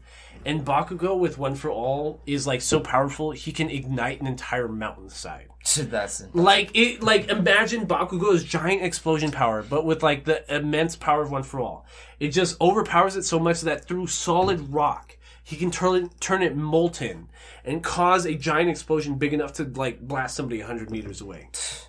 Insane. And that's like Bakugo's consistent writing is probably Horikoshi's best writing point. Because, like I'm talking about how, like, Horikoshi cannot sit with a theme when it comes to, like, world building, when it comes to new characters, when it comes to Midoriya even. Bakugo stays fairly consistent. Yeah. Bakugo is always that same character. Well, it's good to know that he doesn't turn villain. Because I'm telling you, man, I got heavy. Hey, man, I've read every chapter. He's never turned villain. He's probably been given 10 chances. It's never even come into doubt for a second. Like, he's always right away just like, no. Shut the fuck up. I'm gonna blast your face off. I can't believe you called me a villain. You're a pussy for even suggesting that. Yeah. Now I gotta beat you up. Like, but right here, early on, like the end of episode 7, All Might has a really strong talking to with Bakugo. He's just like, "Hey, you almost killed a student. Like, I'm gonna chill, you need to fucking chill before I get you expelled out of here." Mm-hmm. But even before he finished talking, because the dialogue in All Might when he was looking at this simulacra,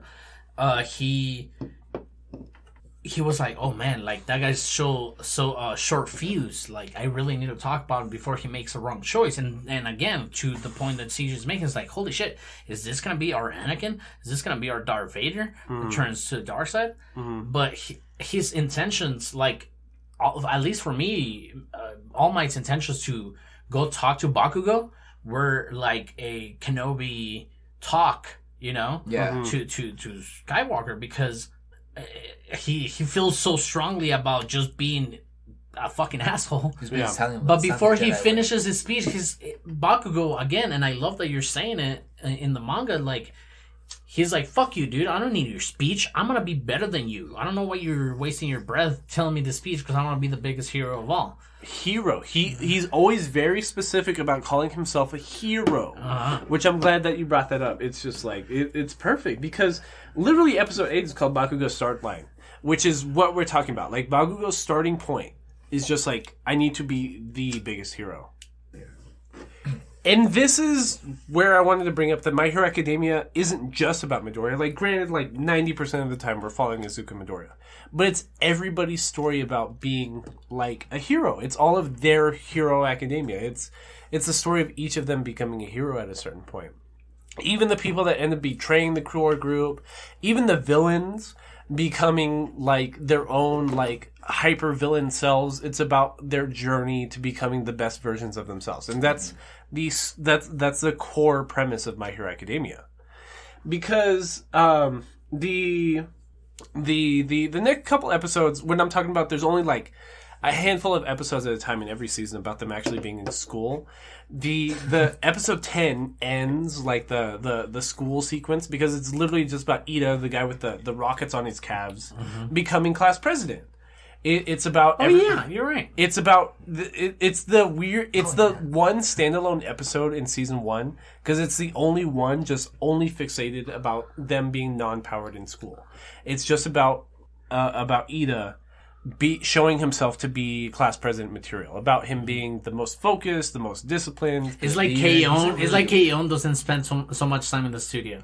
Right, exactly. it's the exact opposite of those two. Because, like, from here on out, we get a mini arc of sorts about on the UA campus, on the outskirts of campus. There's like a hero complex. There's like a water course. There's a fire course. There's a mountain course, and our class that we're following, Class 1A, is going to go there to train for the day. They're with a new hero whose power is basically to like make a black hole. We meet Momo before this. in the whole Ida being class president. Right. So, I guess the most fan servicey character in the core Class 1A group is Momo. Another recommendation. Yeah, she was also recommended. She's rich as fuck. Probably for the tits. Well, because of her family. Because of her tits. Because like her family all has overpowered quirks, and her quirk is to use her carbs. Is to use her available carbohydrates to make anything and everything. Materialize. Like as long as she knows like the engineering behind any object, she can make it based on her available carbohydrates. Dude. Which is why her hero costume is her being essentially naked because she needs open skin to like materialize like a cannon out of it. You can't make it out of your clothes. Your shirt will rip. But if I had the power, bro, I'll materialize a double chamber ninja air fryer. I'd wear a thong all day if I needed all that skin exposure. Be like, yo, I need this to power up my. You cheat a week on a couple more carbs and you just use them to make just regular shit. Couple of more glasses in your house. I'm making the Xbox 360. I need a PS5. I don't understand the engineering behind a 360, but from what it looks like, I can make it. So that's like the whole premise behind Momo, and Momo is important in this next section because she is kind of overpowered. Like she's one of the overpowered, like got in by recommendation kind of heroes because they get to this hero training portion and villains attack. Like what we see is that somebody with like a warp power and somebody with a decay power like just break into the place with like a few dozen like villains. Before we go more into the narrative, do you want to introduce some of like these heroes that we have here? Because not only have we spoken about Momo, Ida, Aoyama, and stuff. I mean, if we want to get to that point in the plot, should we introduce like Best Boy Todoroki? You know who I like is that Toad girl or that frog girl. Asui. Yeah, dude, she's so cool. She's funny as fuck, man. She's well. I was gonna just introduce them as they came out because because they've already come up in Class 1A. You can think of there being like a big three, like there is in the Straw Hat crew in One Piece. The big three in Class 1A is Izuka Midoriya, just because he's super strong, super fast because of One for All. Bakugo, because his power is fucking overpowered. Obviously. And Shoto Todoroki, who is the son of at this point, the number 2 ranked hero in all of Japan. The Randall in Monster Inc. The second person that got in by recommendation. Because his power is half hot, half cold. Like, he can burn things at like 1,000 degrees Celsius, not even Fahrenheit, Celsius. But what makes him so overpowered is that his second half is he can like freeze things at like negative 100 degrees Celsius. Like, imagine Iceman and the Human Torch being like one person. Yeah. It's insane. Right. So, and you realize how because it's fucking broken even in season 1. But in season 2, they really like try to break down how broken it is because it's like, bro, listen, he can put anything at almost absolute zero temperature, at the same time ignite it at like super hot temps. So he can make like he'll melt you inside of a ice cube. He can make like a fusion explosion at once. Like he can put high pressure and low pressure systems together at once, like to make an explosion. Like the dude is broken because his dad.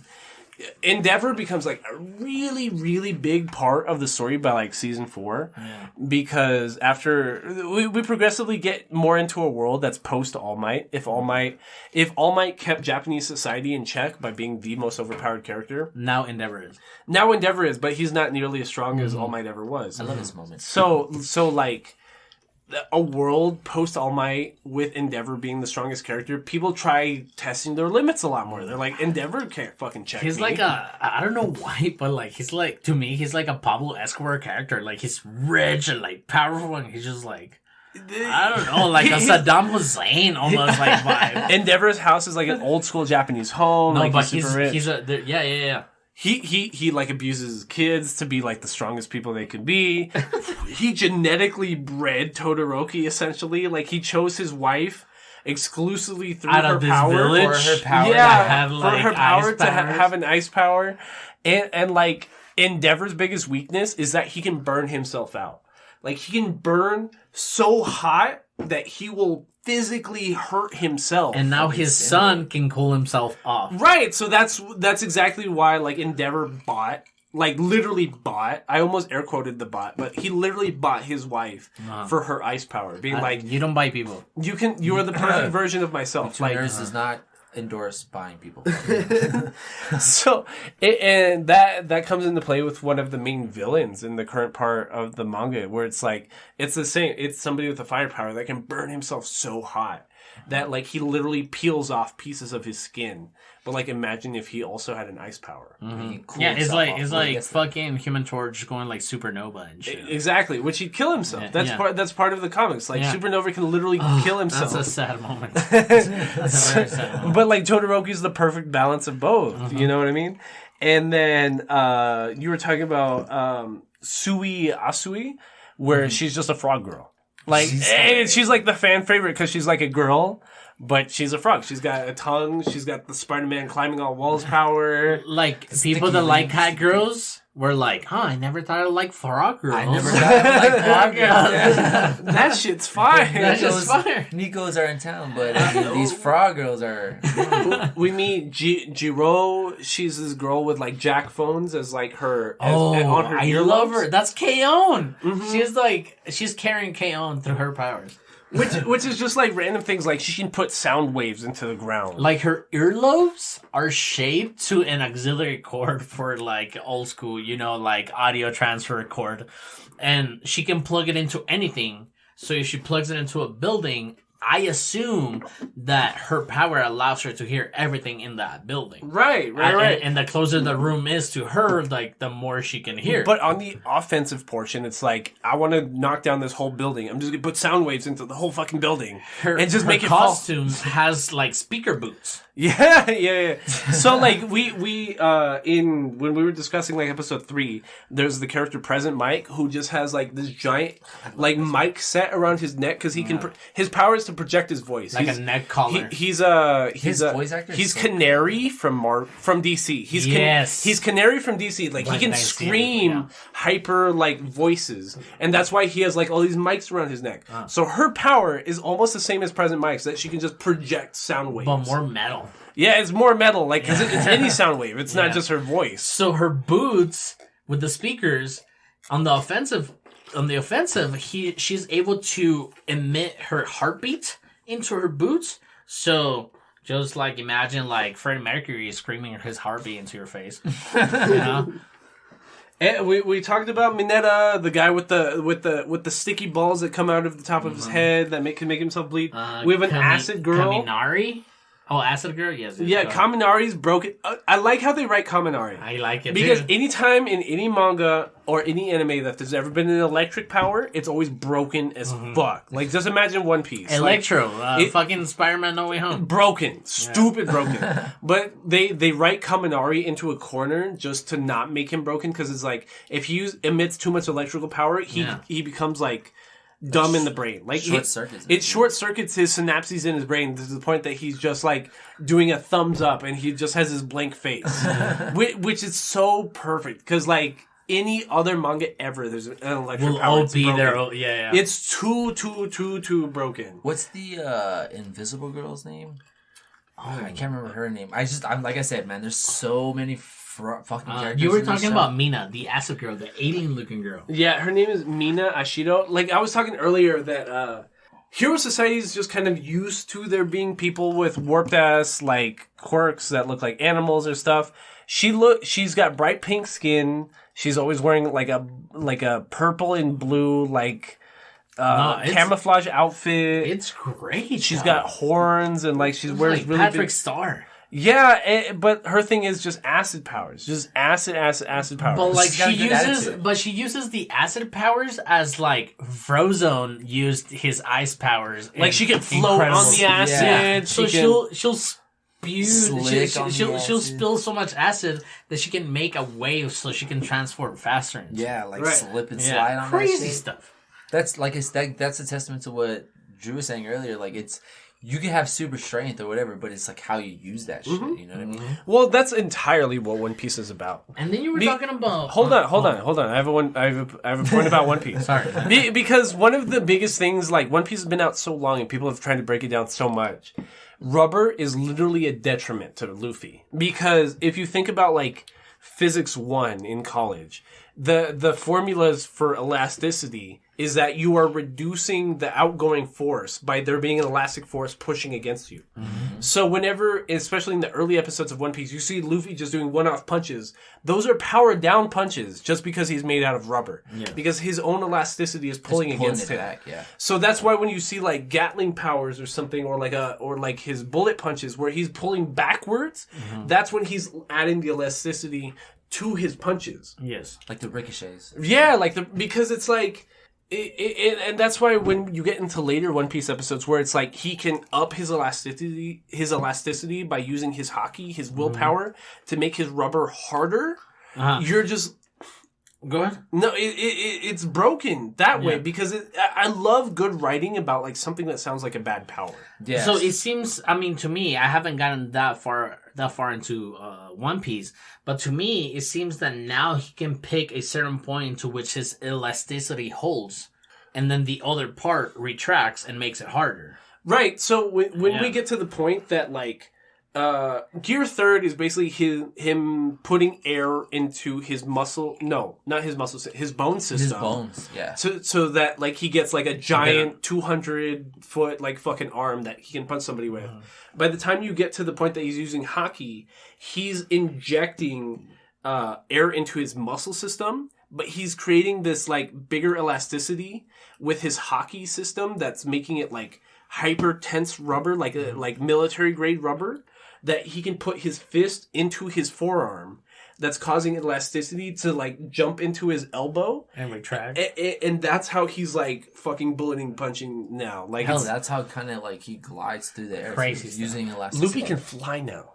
Luffy can fly now because he can put that elasticity into like his calves, that he's putting his foot into like remember that air cannon gun we used to have as kids where you could like pull back and they would shoot a piece of air? He's doing that like 100 times a minute through his feet and his calves. Like he's just like pushing air out of his legs to make himself float above the ground. Wow. Crazy. And it sounds like the stupidest power. Like you turned him into a rubber boy, which you're telling me he's super strong, but he would have been more strong if he was not rubber. But now it's like he's super overpowered just because you've broken the mechanic of rubberism. It all depends on how you adapt to the situation. And that's why I think it's been very clear from the beginning. Horikoshi has done interviews praising the shit out of Oda. And that's why I'm trying to get across in the season 1 discussion. Like a lot of the writing about trying to innovate like super basic powers that Horikoshi is doing is strictly because of Oda. Like Horikoshi has said before, like, I could not write like this if One Piece did not come before me. Man. Like the only reason I can make something as groundbreaking as My Hero Academia is because Oda has revolutionized this for like 15 years before I even started writing. I mean, the man's been doing it for like, what, 20 plus years? So it's Oda's a god, bro. Dude, like, Oda's a Goda. god. That's why we call him Goda, bro, at this point. Oda's a god. Like, it's too much. So, I'm trying to describe this final arc in season 1. The villains have cornered Class 1A and like a select couple heroes, professional heroes who are the teachers in this training facility because they thought All Might was going to be here.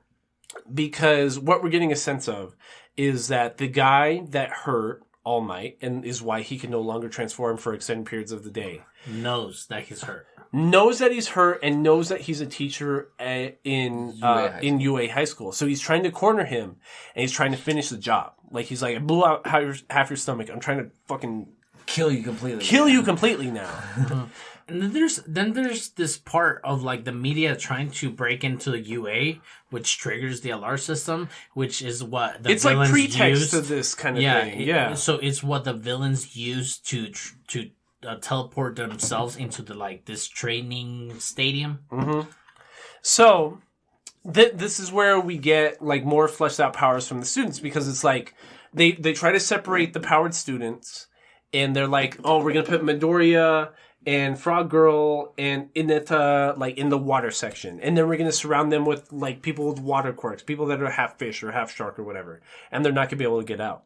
And this is where Midoriya starts using his like sense from him being a hyperactive like fan of like hero culture, being like, "Hey, I remember this. Yeah, I remember this. I remember that." They totally don't know that Asui is like part frog, or they wouldn't have put her in the water section. They don't know our quirks, but they know who was supposed to be here, which was All Might, which he wasn't there because Aiwazawa took his place because he was hurt. Right, because All Might was feeling bummed out about not being able to transform as much anymore. So he's like, I can't even transform enough to host a class. Like, why am I going to go? Aizawa, please take my place. And Aizawa is like single-handedly trying to take off in this whole fucking army with his fucking elimination quirk. Because what I love about Aizawa's like character design is he puts on a pair of glasses where you can't see where he's looking. Like, goggles. Yeah, thank you. And that's why like when he's fighting multiple villains, none of the villains know who he's looking at and who, like what quirk he's eliminating. So he will attack first. Yeah. So, oh god, Aizawa's fucking broken. Which is why like it's so disappointing what happens to him the end of like season 5, season 6, because Aizawa is like, even the villains recognize at that point that he's broken. They're like, we gotta take out Aizawa first. Like, there's no way around it because he's one of those characters that's like, yo, we need him. It's like how they took out what's his name, the frog sage from Naruto. Yes, okay. Yeah, it's exactly like that. It's just like he's too broken. Like we cannot get Jiraiya, right? Yeah, Jiraiya. We cannot get to our main goal, who's Naruto here, as the Jinchuriki, and if we don't take care of Jiraiya. If you haven't seen what happens to Jiraiya at this point, I mean, come on. Like, Jesus Christ. That's on you. I'm not even worried about spoiling it at this point. That's on you. So, we get a cool sequence between Mineta and Asui and Midoriya where, like, Midoriya does, like an air cannon with his finger and makes, like, a whirlpool, and Ineta is able to use his sticky balls to, like, catch everybody in the whirlpool that's in the water, and Asui is able to swing people around with her fucking frog tongue, and you're like, okay, cool. That's great. Great innovation. But see, that's what I'm saying. By the time we get to later seasons of My Hero Academia, that whole sense of like learning how to innovate within yourself is gone. Because it what's his name? Horikoshi has so tunnel visioned himself into like this end apocalypse scenario between All for One and Midoriya that like we never got these flushed out scenarios between everyone else. We never got them because Horikoshi never let himself like get back into that. Like he was torn between the fan group that was like, we need the ending now. Like I need to know how this ends, and the people that were like, please keep going with the world building. Yeah. And he chose the former portion that was like, we need to know how this story is going to end. And that's not where Horikoshi was ever comfortable. He wanted the world building. He should have gone more world building. If he's listening to this, and if you're listening, Horikoshi, please. I missed when they were in school. Please go back. I mean, not even go back to school. Just go back to. It's like when you read a title of a movie and you're like Princess Mononoke. And where the fuck is the princess? There's no Mononoke. And then like One Piece is like, oh well, the One Piece. Where's the One Piece? You don't care where the One Piece is at this point. You know what I'm saying? It's such a ladder portion. Even in the manga, me and CJ will talk about it sometimes. I'll be like, holy shit, they talked about the actual One Piece treasure this week. Holy shit, I forgot that's what we were doing here. Like, we're so wrapped up in the journey. It's like, who cares about the One Piece at this point, bro? So now Horikoshi is like fixated on what One for All was. They're like, fuck that. Like, no one gave a shit. No one ever gave a shit. Yeah. You set up this amazing world and you totally threw it away to hyper focus on one fucking nerd. Yeah. Crybaby ass nerd. So Ina, no, what's his name? The guy with the rockets on his calves. Ida. Ida is told by the professor, like, yo, you're the only one that can run fast enough. Get the fuck to the main campus. Get help because there's villains here. And Ida's like, no, dude, I'm the class president. Like, I need to help. I can run like a coward. What is my family gonna think of me? Exactly. And, like, the professor, like, grabs him by the shoulders and is like, listen, nerd, you are fucking, like, 16. You cannot fight these assholes. Get the fuck out of here. And the best way for you to help is to actually go find help. Like, you are our safe card. Like, you are our trump card. Like, if you cannot get help here, we are fast fucked. as possible. Fuck, Yeah. Fuck, yeah. So he's just like, again, crying. Everyone take a shot, please. Because now Ida's crying, and he's just like, okay, I'm gonna go do it. It's just like chucking it to the main campus. and like, he gets there, and All Might just busts into the training facility. He's like, I found Ida halfway down the way. He said, y'all were in trouble, and I was supposed to be here. I feel guilty. What's going on? And we meet like this giant 6'8", all clad in black, like with a like a raven beak looking character, and he has like an exposed brain, where they call him Nomu. Nobu. There you go. Nobu. Nomu. Nomu. There you go. Yeah. Where they're like, hey, this is the Nomu. He came here to defeat you, All Might. And All Might's just like, I'm super strong. I can take this full, whatever. But we know All Might's hurt, and he's not as strong as he used to be. And this Nomu character is just as strong as All Might, but he has a regeneration capability. So every time All Might goes... Energy absorption. Energy absorption, thank you. So every time All Might tries to go all out, like, he just fucking tanks it, and All Might's just like, holy shit, I'm about to revert back to my fucking skinny, scrawny self. I can't fucking do this. What is going on? And, I was describing that all these characters were transported here because of one, like, black hole looking character. He looks like he's made of, like, amorphous, like, black space. To do with the, like, tuxedo vest. Yeah, with a He dresses fly as fuck. I'll give him that. he can transport all these people out of here, and that's how, like, they're kind of helping the villains transport out of All Might's range. They're like, oop, you almost punched him, I'm just gonna transport him out. So it's up to, like, Midoriya, with the help of Uraraka, to notice that there's a material body within him that's wearing, like, armor. That Uraraka, like, uses her zero gravity on the main body. Midoriya, like, punches him to get him out of the weight of All Might, so that All Might can really go all out on the Nomu. But it's not only that. Midoriya, like the main villain here has a degeneration quirk. Like, that's how they broke into the facility, because it's made of, like, all steel plate and whatever. He can just touch something and it deteriorates. So he tries touching All Might. Midoriya jumps into the way. The guy with the transportation quirk tries, like... Kurogiri tries, like, transporting... the Shigaraki, the guy with the degeneration quirk, back onto All Might. Decay. Midoriya tries getting into the way of Shigaraki's hand that's going to deteriorate All Might. And that's when All Might is like, holy shit, everyone is going out of their way to protect my bitch ass, and I'm supposed to be the strongest main fucking hero out there. And that's when he just, like, unlocks 110%. He's just like, fuck it, that's it. Not even. Texan Smash is not even his 110%.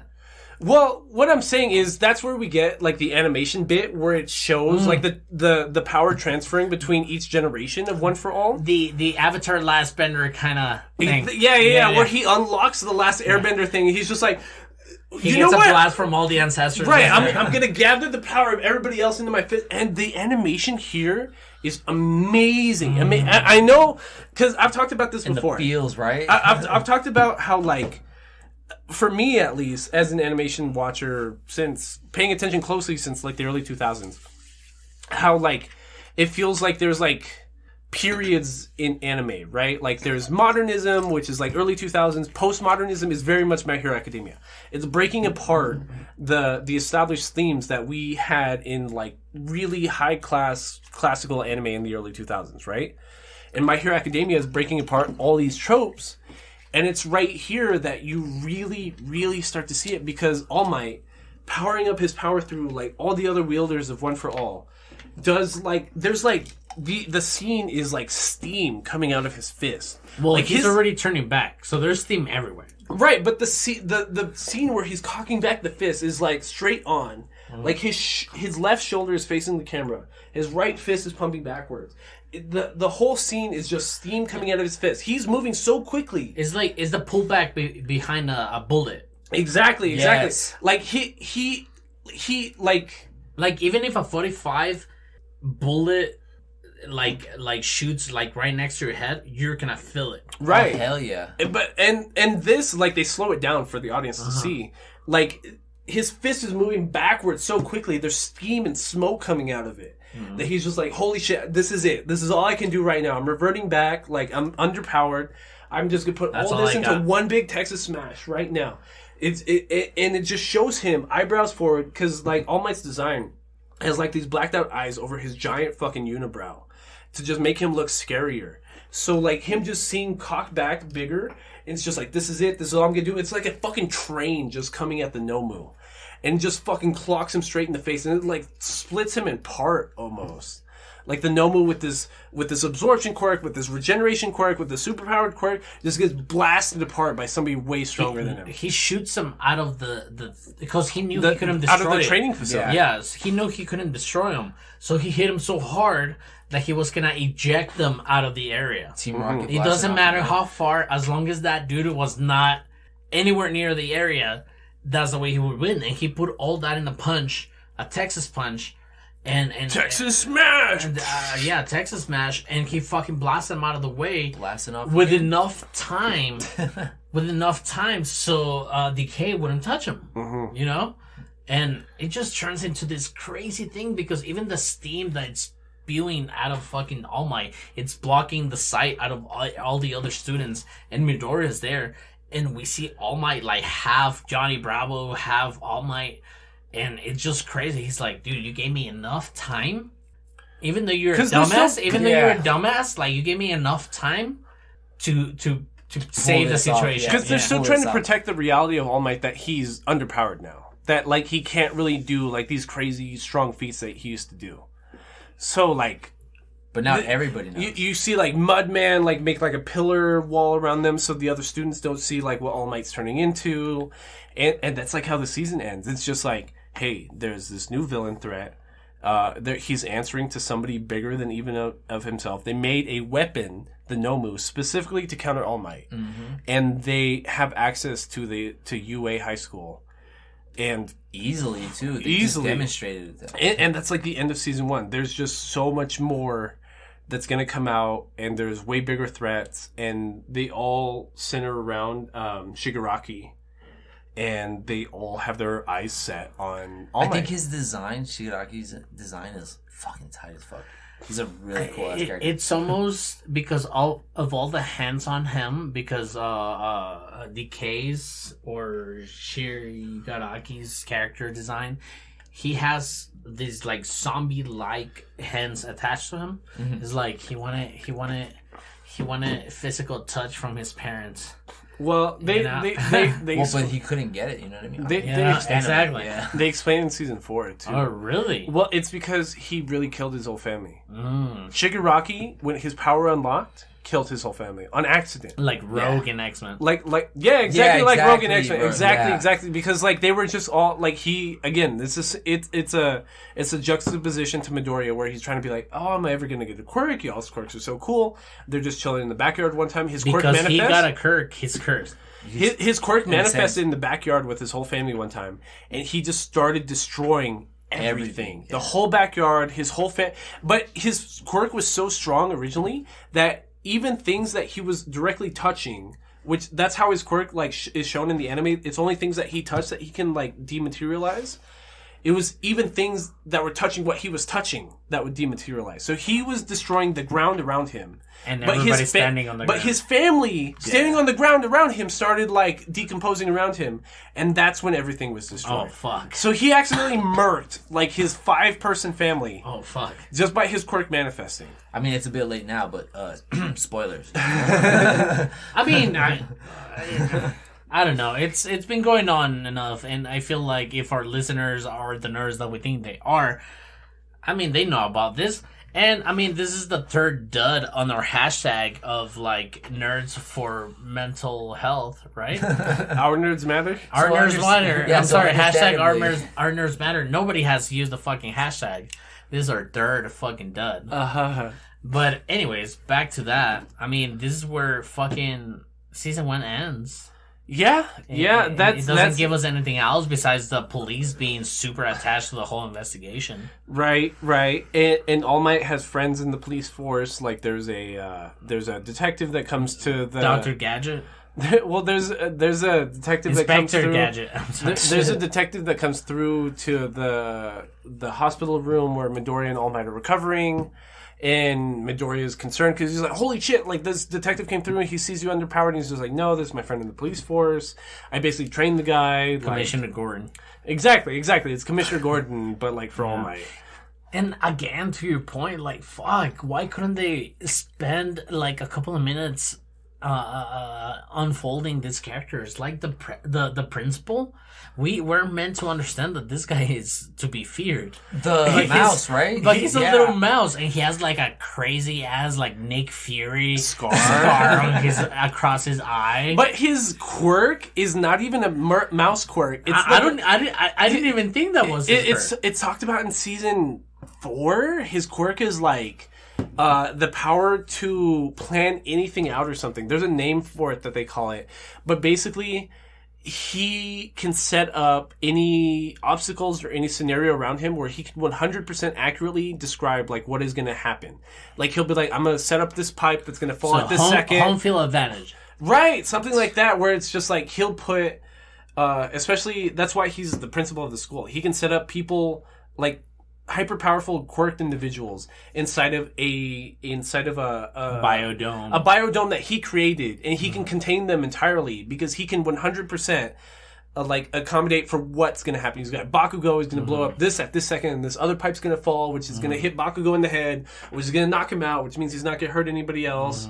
He can just plan any scenario for 100% accuracy. That's actually pretty badass. That's so crazy. But I mean, do you have anything else to say about My Hero? Please, everybody, reach out to us on our Twitter, on our YouTube. Please comment on our YouTube channel.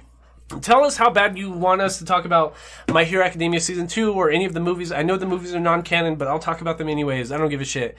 And please reach out to our email, betweennerdspodcast@gmail.com. Give us any questions, comments, or concerns that you have.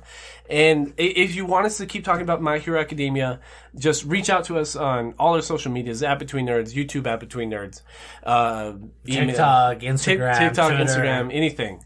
And just tell us what you want us to watch, whether or not it's subsequent seasons or movies of My Hero Academia or anything else. Yeah, so nerd down? Nerd down. Nerd down. Nerd Down. Welcome to the Nerd Down, where nerds get down. I do want to reiterate to everybody still listening this far into the episode to use hashtag #OurNerdsMatter. That is OurNerdsMatter, an original tweet, Instagram post, or YouTube comment to be entered into our December giveaway. We will get you some cool free anime shit for the month of December. And for every like and retweet and YouTube comment we will be donating to NAMI El Paso. That is the National Alliance of Mental Illness El Paso chapter. So please use hashtag #OurNerdsMatter wherever the fuck you're using social media or whatever. Use it on Reddit. We don't give a shit. We'll make a Reddit. Fuck it. That is not the Nami fan club. Okay, of One Piece. Not One Piece Nami. No, Yes. not One Piece Nami. If we would have found that, we would have definitely donated to the NAMI organization. But What me and CJ did want to go over right now here in the Nerd Down is a little bit about where the One Piece anime is. Because 2-3 weeks ago, I had y'all here at my house to watch episode 1000 of One Piece, right? Mm-hmm. And we had a couple people here that had never viewed One Piece before. And the thing about One Piece and where it's at right now is that, the anime is basically only 12, 15 minutes of content. Mm-hmm. You know, of new content. Because everything else is either reiterating what happened last episode, it's the intro song, it's the outro song, it's whatever. And I think this is the first time that, I think it was maybe a couple of, maybe 20 episodes ago, where they were the first time ever where they caught up the anime to the manga chapter. I mean, man, they're close. They're really close. And that's what's scary for me, at least, because it's I don't want it to turn into something like Naruto, which is notoriously famous for having the most episodes of filler content. Filler, yeah. Which in One Piece episode 1000, what did you think, Aldo? You're only on episode 150, 160 something? 218, I believe. Yes. What do you feel like watching episode 1000? honestly, you guys were so excited about the intro. I was like, this is the intro I've been watching for like the past 300 episodes. And you guys were like, oh my god, they brought it back to the Because we hadn't seen it in like 15 years. No, Forever, and I understand that. So when I was watching that, and when I got It's like, I'm so used to this. and when I got understanding to your guys' context, I was like, oh my god, this is new. This is the first iteration of the intro in the modern animation style, and it looked amazing. And and come along, let's go. Which is like the corniest intro, but No, it means fuck that. so much to like Just One like- Piece fans. just like Sailor hopes Moon and and All dreams. Might call out their fucking powers before using them. I like that.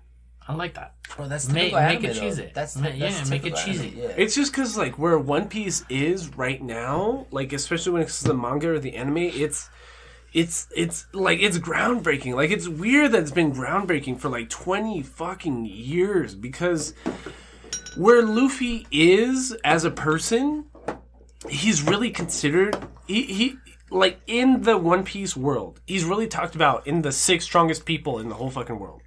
There's like, hey, there's a handful of people in the whole fucking world that could really compete with Luffy.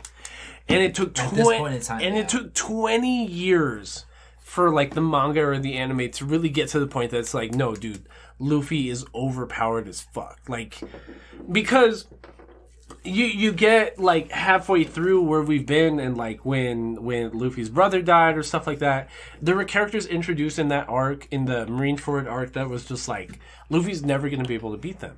Luffy will never be able to surpass this group of individuals. But I like that they bring that up, like, because I mean, for example, like for a while you think like, damn, who the hell can stop this kid? And then they bring people that are like, yo, okay, no. Oh, They he's can magma? definitely stop this. Magma. Yeah, like he can definitely No stop this kid. way! Like this guy can freeze ocean water. It's like, okay, Overpowered yeah, as this guy, fuck. this guy's a freak of nature. It's insane because like even thinking about like where the One Piece manga is right now in Wano, it's like we all figure that Luffy's gonna come out on top. But we still have people not only doubting that, but upset that it's probably going to happen that way. It's like, you really have not been watching or reading this shit for 25 years. At this point in time, you should, like, expect that shit. You know what I mean? Like, what are you talking about? It's like the way the manga's been being written week to week.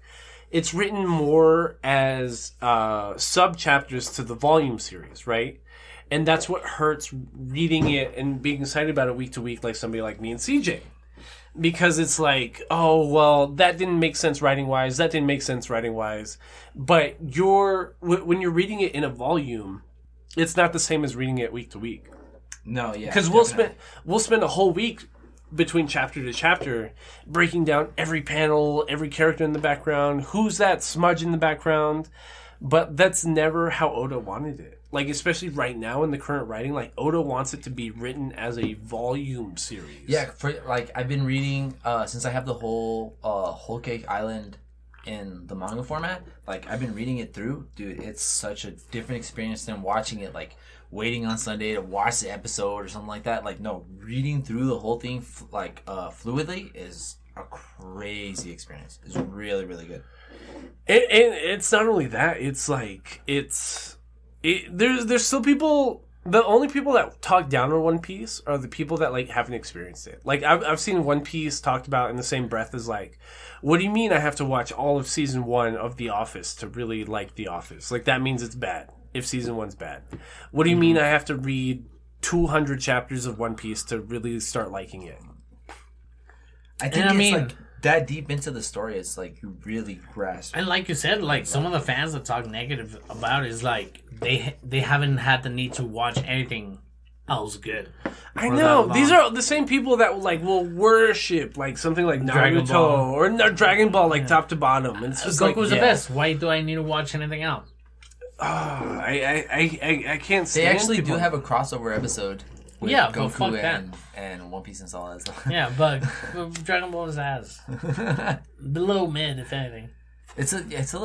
Well, I mean, as a kid, it was pretty badass. No, don't But, get me like, wrong. Watching it now, it's kind of like. But like Yeah, as the a story's kinda mid. but as a kid, I was watching Goku. I feel like as a fucking adult, I should be invested in other characters. I remember being a kid and really thinking that like every adult male should look like Goku and Vegeta looked.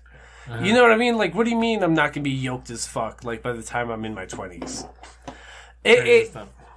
What I was talking about to you during the break right now, Aldo and CJ, is that I think it's wild that all the anime release news the past 2-3 weeks have been exclusively about movies.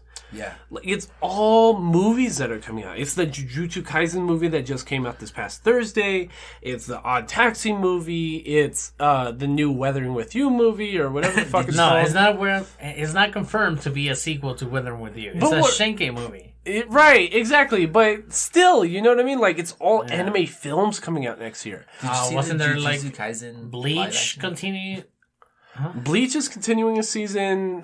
There's a Jujutsu Kaisen live action that's being confirmed, being produced by Japanese Netflix. And But we, I think and, that and- one- and we fucking know that Cowboy Bebop live action was a mess. It was canceled. Speaking of the live action, I'm glad that. Well, okay, I know what the Cowboy Bebop one was canceled. That kind of sucks because I love, you know me, I love Cowboy Bebop, but I'm glad that happened. So it gives like kind of like a heads up to the One Piece live action. You know what they're doing. So I think that's kind of like giving them like, yo, we can push this as fast as we want, but like, let's take our time. Well, let's try and get this Oda right. gave us a statement during Jump Fest, which was like a week and a half ago, Mm-hmm. being like, hey, like I know there's a lot of concern about the One Piece live action, but I am heavily involved. I'm going to make sure that it's done correctly. They're going. I think the language they used in the translation was it's going slowly. Mm-hmm. They made a point to talk about it's going very methodically, very slowly. We are not going to try to rush this shit at all because I know that they know that there's a lot of pressure on this. I love that he loves the cast. The cast Yeah. members, the way that dude, spot fucking on, man. That was perfect. I think to me that was perfect.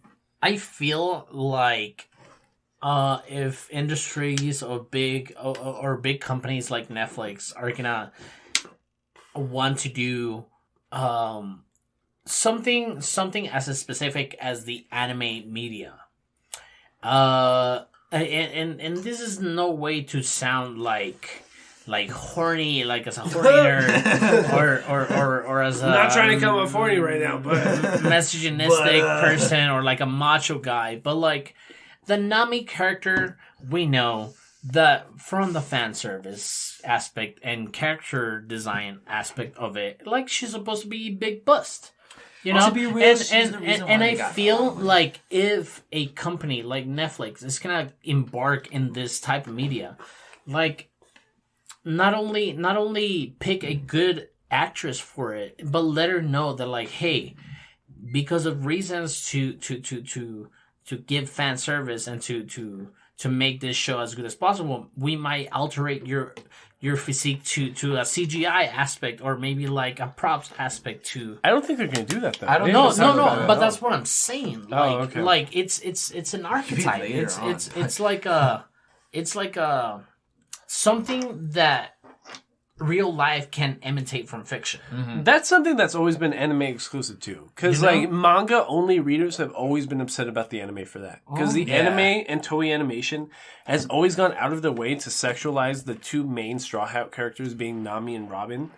And to Only female characters, by the way. Yeah, like that's what I'm saying. Like pretty much the only long-standing female characters in the entire like anime have always been like hypersexualized. We got a new fan favorite anime character being what's her name? Fox Girl? Yamato. Yamato. And like she was never drawn super busty or anything like that in the manga. Which like the manga was maybe at that point like 15 chapters ahead. They once they finally introduced her in the anime, they gave her ginormous anime proportion tits. And like a bunch of people were pissed. I honestly kind of agree with that. I mean, it's like, why? You know what I mean? Like, I mean, I get it, but it's like, why? You know, I don't understand.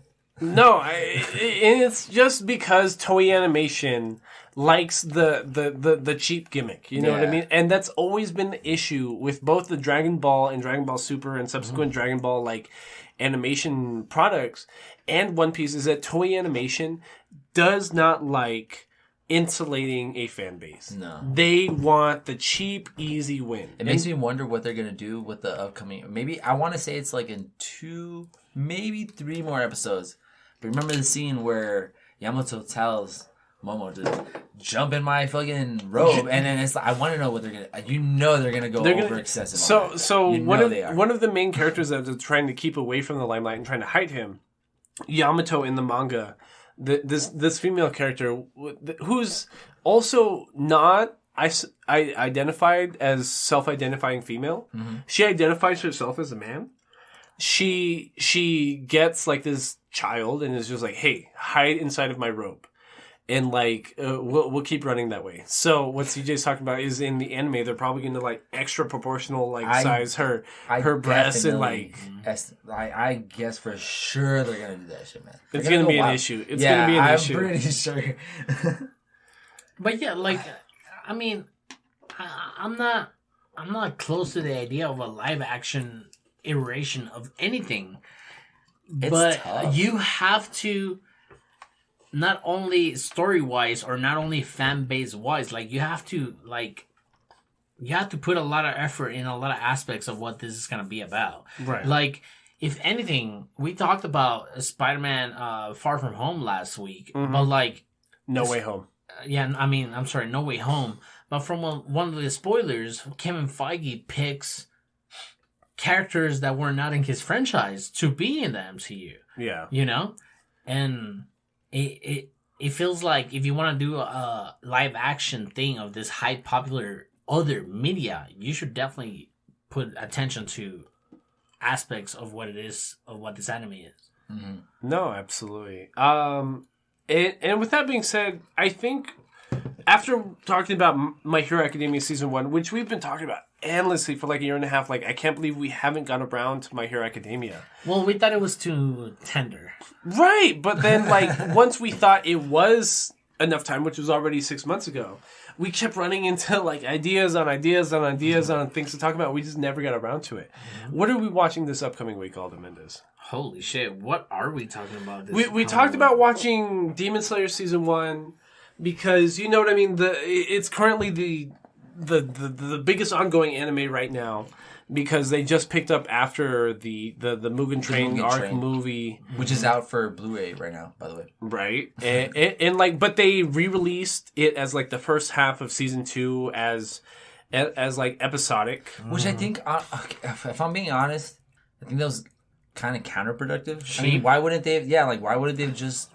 If you're gonna do that, why not just continue off from we want the filler to it. Well, we've talked about it before. It's because the Demon Slayer manga is only like less than 300 chapters. Yeah. Oh, that's supposed to. And for how like groundbreaking Demon Slayer is, it's crazy that it came and it started and finished in like less than 4 years, which is like unheard of in the manga industry. And the mangaka, she chose for it to be that way. She was like, I'm done. Like, I'm so tired of everybody. I'm tired of this whole industry. If I'm able to tell my story in the amount of time I want to do it, then that's it. And I can see why the studio that has the rights to animate My Hero, Demon Slayer would do that. Because it's like they're trying to milk it for everything it has. Yeah. Because they know it's this high-profile IP. And they're like, we're not going to get everything that we wanted out of like we did with My Hero Academia. We have to milk the little bit that we do have. So it did make sense to me when they chose for it to be like that. Because I read the entirety of the Demon Slayer manga in like 3 days. Like it's weird how easy it is to read. I actually read it when I was in jury duty. I was just chilling there for like maybe 2-3 hours, and I just read the whole fucking thing. Dude, that shit was crazy. It's crazy. Yeah, I liked it. I thought it was pretty good. And the manga, the decision for her to like make something fucking bomb and not trying to keep up with it, like kudos to her, you know. Yo, shout out to UFO Table because god damn, their animation is fucking insane. Is that them? Is that Demon Slayer? Yeah. The animation team for Demon Slayer, UFO Table, bro. Fucking this is crazy. Well, I think it is crazy because like. Wait, are we talking about Demon Slayer right now, or no? We shouldn't. But it is crazy. It's fucking wild. It's crazy. But Drew, yes, I'm sure. You watched Spider-Man. You watched. I watched most of The Matrix Friday night. It sucks. Yeah, it's whack. It's super mid. I didn't like mid. I haven't watched it. Oh my god! It's I'm on sad. HBO It's on Max, HBO Max. That's Yeah, right. I You know. don't even gotta go. I know. It's super mid because they spend like a whole 2 hours like doing badass stuff. No, just reintroducing Yeah. yourself to like everything that happened at the end of the third movie.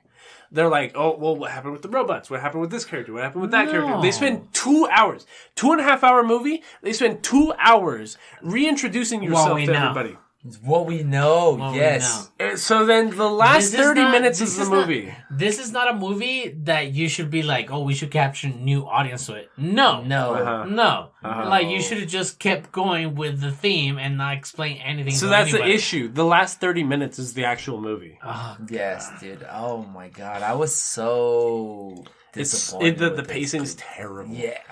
Awful. So fucking I'm glad bad. this was on HBO Max because like I didn't waste any money. If I paid You know that what in I mean? theaters, I would have been pissed. Yeah, I would have been pissed. But For what I sure what I would've did been see pissed. in theaters yesterday was Mr. Guillermo del Toro's Nightmare Alley film. How'd you like it? Noir special. How'd you like it? It's not even really noir. It's really not. Really? noir? From the trailers, I thought it was gonna be horror. I thought it was gonna be noir. It's kind of none of those. noir is like the old style detective. Yeah, like the sitcoms. jazz. And I'm smoking a cigarette in Hey, the... Toots, you shouldn't be here. It's not that. It's not that. It's definitely not that. Oh no! It's totally the.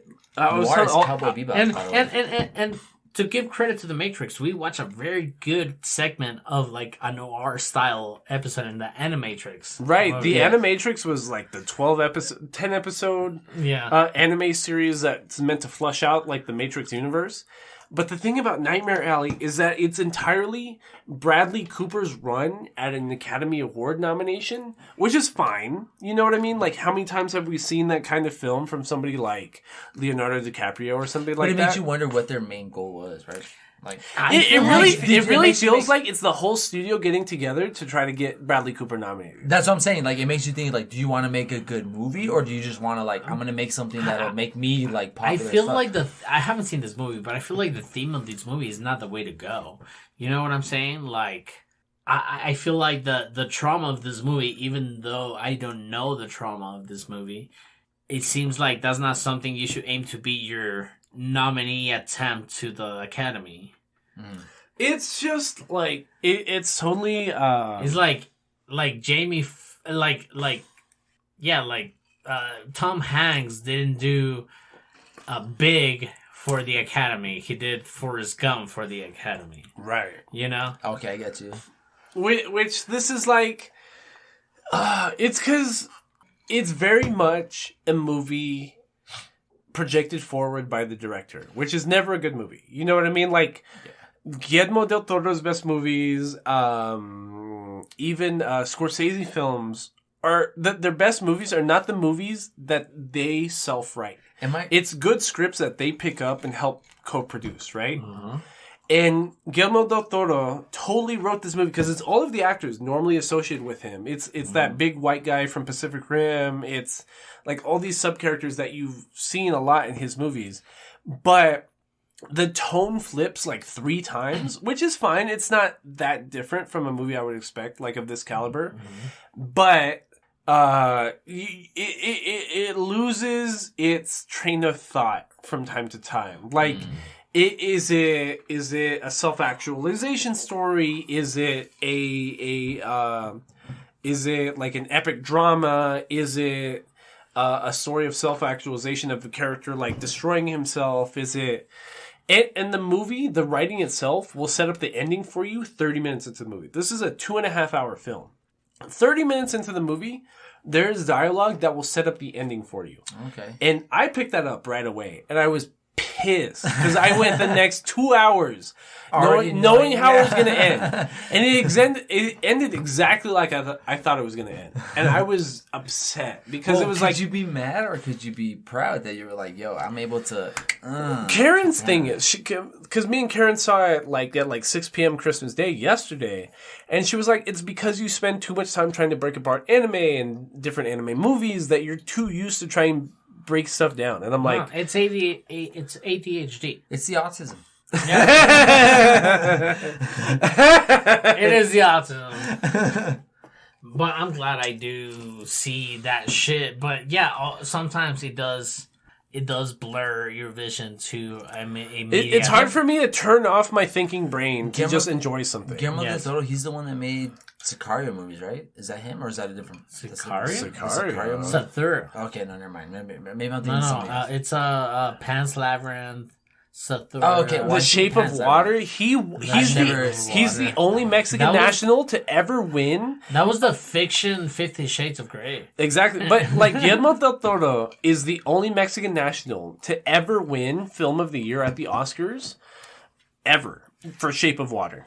He was to be honest, he was gonna make Silent Hill 4 with Hideo Kojima. I'll watch anything that he produces. He was gonna make a video game with the creator of Metal Gear with Well, Kojima, but Kojima pulled out because Well, that's essentially why he made Pacific Rim 1, though. Because Yeah. that's also Guillermo del Toro movie, and that movie's amazing. yeah, it is really Made good. zero I money. watched it like 3 weeks ago. It made zero money, but amazing film. Yeah. It's probably Mecha. one of the best produced like sci-fi films in the past 10 years. Nobody watched it. Yeah. Literally nobody watched it, which is insane to think about because it like you watch it the one time and you're just like, this is groundbreaking filmmaking. Like there's no way that any sci-fi not made in the modern era should feel like this. It's a good mecha adaptation in the Hollywood way. Right, it's like the most recent Godzilla like adaptations, but way better. Yeah. You I'm know, Godzilla. gonna be honest, dude. I called that shit. I knew Mega Godzilla was gonna pop out in that movie. The most yeah. recent Godzilla. Yeah, dude, It was all over the trailers, though. I knew. I never. To be honest, I never saw none of the trailers. None of that. I was like, yo, how much you want to bet they're gonna team up to fight Mega Godzilla? And I fucking called that shit. I was so That's proud what's cool, and though. disappointed at the same time. I was like, God damn it. I fucking Yeah, knew it. that's what also sucks about like trying to partake in like popular culture in 2021. It's just like I can look up a YouTube movie, a YouTube channel that's gonna break down every episode of Hawkeye for me. I can watch a YouTube channel that can break down from each trailer clip like everything that's gonna happen in the new Spider-Man And the movie. new one, yeah. Like everyone is hyper informed for everything nowadays. Everybody's trying to like just be knowledgeable about everything. You know? Yeah, I get you. it's content on content. Yeah, do content. And that's why I'm excited about like the Pokemon movie that's coming out in 2 weeks, Pokemon Arceus, because The game. the game, because we just got the Gen 4 remake, which is a scene for scene remake of the original Gen 4. Man, I'm not so even glad it came Pokemon out. Platinum. And what we're getting is a prequel to that. It's like what would happen in a free-forming world, a la Zelda Breath of the Wild, but like with Pokemon before like modern Pokemon civilization, like every Pokemon game has been trying to describe to us. And it's I hope it just hits it out of the park. Like even if it's mid, it will change Pokemon like development from here on out. I think they've been thinking about concepts or like maybe gameplay about this for a while. I honestly, man, maybe my Because hopes Sword are and too Shield high. are kind of like the prequel to that. It's like it's kind of open world in certain segments. I like how exactly like how open world where you can see kind of the Pokemon just kind of roaming around. You can pull up on them instead of just randomly pulling up into the grass and then like spontaneously coming up And on you're not somebody. prepared at all. Yeah, and you yeah, only no, have like, like a you can level actually- 1 Magikarp. Yeah, no, you can actually see the Pokemon that you want. You can run up to that shit, and then, dude, oh man, I don't want to say I have high hopes, but I think they're gonna knock it out the park. But yeah, man, I'm excited for the new Pokemon games, dude. I always am. I really enjoy them. Something I have been trying to temper my expectations for is I was talking about with Aldo earlier. all the anime news we've been getting for all of what's going to be 2022, like all 4 seasons, is it seems like every anime studio is just trying to produce films right now. So we're getting the Jujutsu Kaisen film, we're getting the Odd Taxi film, we're getting just films on films on films, to the point that it's like, I am concerned that everyone's going for this cheap, like Hollywood level cash grab, that we're not going to get quality anime series for most of 2022, besides maybe something like Chainsaw Man. I'm actually really I've heard excited really good for things that. about Yes, Chainsaw. I'm really excited. Never I've gotten into never it. read nothing, but I'm really hyped for it. I'm going in cold to Chainsaw Man 2 because most of what I know about Chainsaw Man is like Jujutsu Kaisen was probably like the shonen of the year from this past year, right? And I would agree, yeah. And what everyone's been talking about with it is like the minute Jujutsu Kaisen started getting adapted, all anybody started talking about was it's not as good as Chainsaw Man because they're the same genre of like horror shonen, but Chainsaw Man is being marketed as this more like groundbreaking television kind of experience, which is something Jujutsu Kaisen was not. Jujutsu Kaisen was very comfortable sitting within like established shonen framework. Mm-hmm. And that's what made it cool. You know what I mean? It was like, I've seen this story before. I know this story. I just talked about My Hero Academia. Like, we've all experienced this level of shonen before. But Chainsaw Man and the characters it's delivering, again, I'm going cold. Maybe I'm just completely misinterpreting what I'm seeing. But it's being seen as like this cultural upheaval of what a shonen means. Could this be the modern Berserk? That's No. what I'm saying, but that's how it's being marketed. It's is. like, imagine something as raw or as gory and I'm as just vanity centric as Berserk, but in 2022, what would that be? They're saying that's Chainsaw Man. I'm just curious. Oh, I'm yeah. only asked. I'm not saying like I think it's Okay. Berserk, It's 'cause- but I'm just curious. Honestly, Because Berserk's people- too hard to jump the idea into. Yeah, you know? that's tough. But I mean, that's what I'm saying. Because Chainsaw, from what I've read, like I said, I'm just like Drew. I'm coming in cold. I don't know what's going on. But from what I've read, it's like, yo, these. From what they hype it up to be, it's like, could this be the next Berserk? You know, you never know. I don't know. You don't? I never know. But I'm really looking forward to Chainsaw Man because from what I've read, I heard that this shit is fucking nuts. People are already starting to cosplay like the female characters nonstop. Like Chainsaw Man's gonna be like the anime of the year, no matter if it's good or bad. Because we're also getting like the second half of the final season of something like Attack on Titan. Crazy. It's But I gonna think be that's insane. gonna put it under so much like watchful eye because I think since like Pressure, you mean? Yeah, exactly. Because No, people are gonna but be like the hyping it so manga, the much. manga's really reading. No, I know, but I mean, like, a lot of the manga readers, you know how people are for One Piece, for example. Like, Yeah. they, like, when something comes out for the anime, they're just like, oh, that wasn't for the manga, blah, blah, blah. I want to know if, like, But I'm when it loving comes out, so they're gonna be like much that. in the Wano arc of like the One Piece anime, how they're like expanding on the fights. Because you talk even the fight that happened this past week, not the episode that came out yesterday, but the episode that came out 8 days ago for One Piece.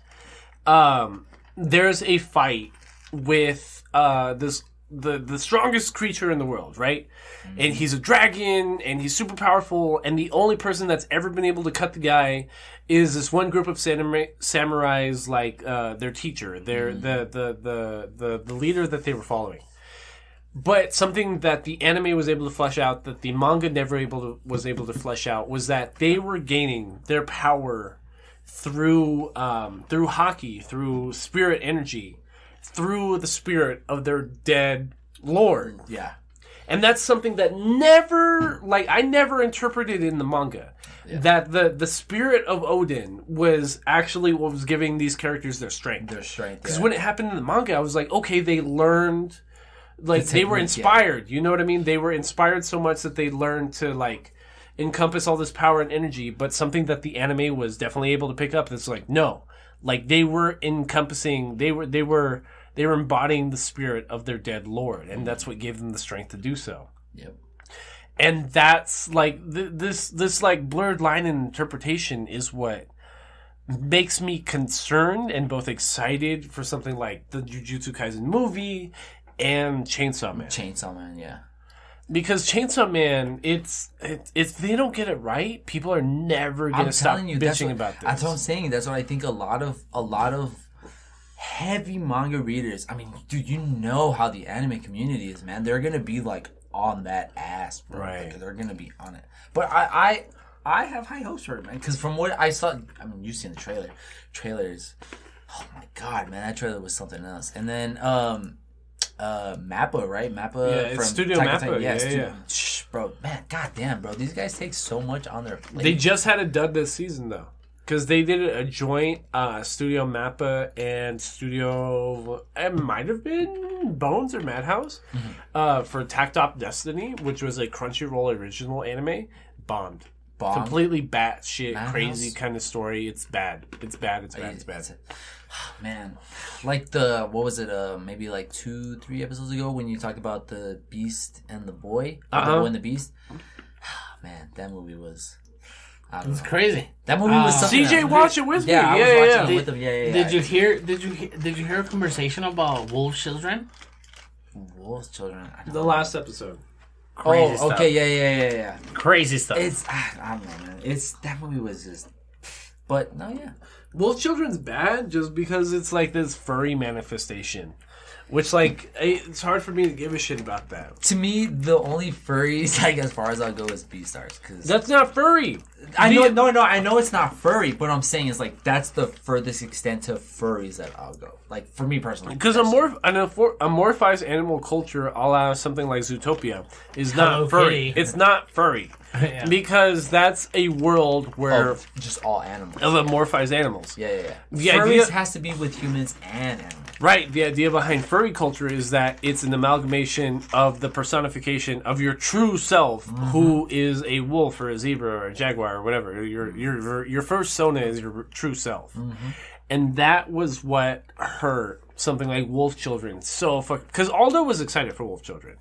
We were going through that director who animated Summer Wars, the first Digimon movie. He animated The Boy and the Beast. And, like, he's an accomplished anime director when it comes to films, right?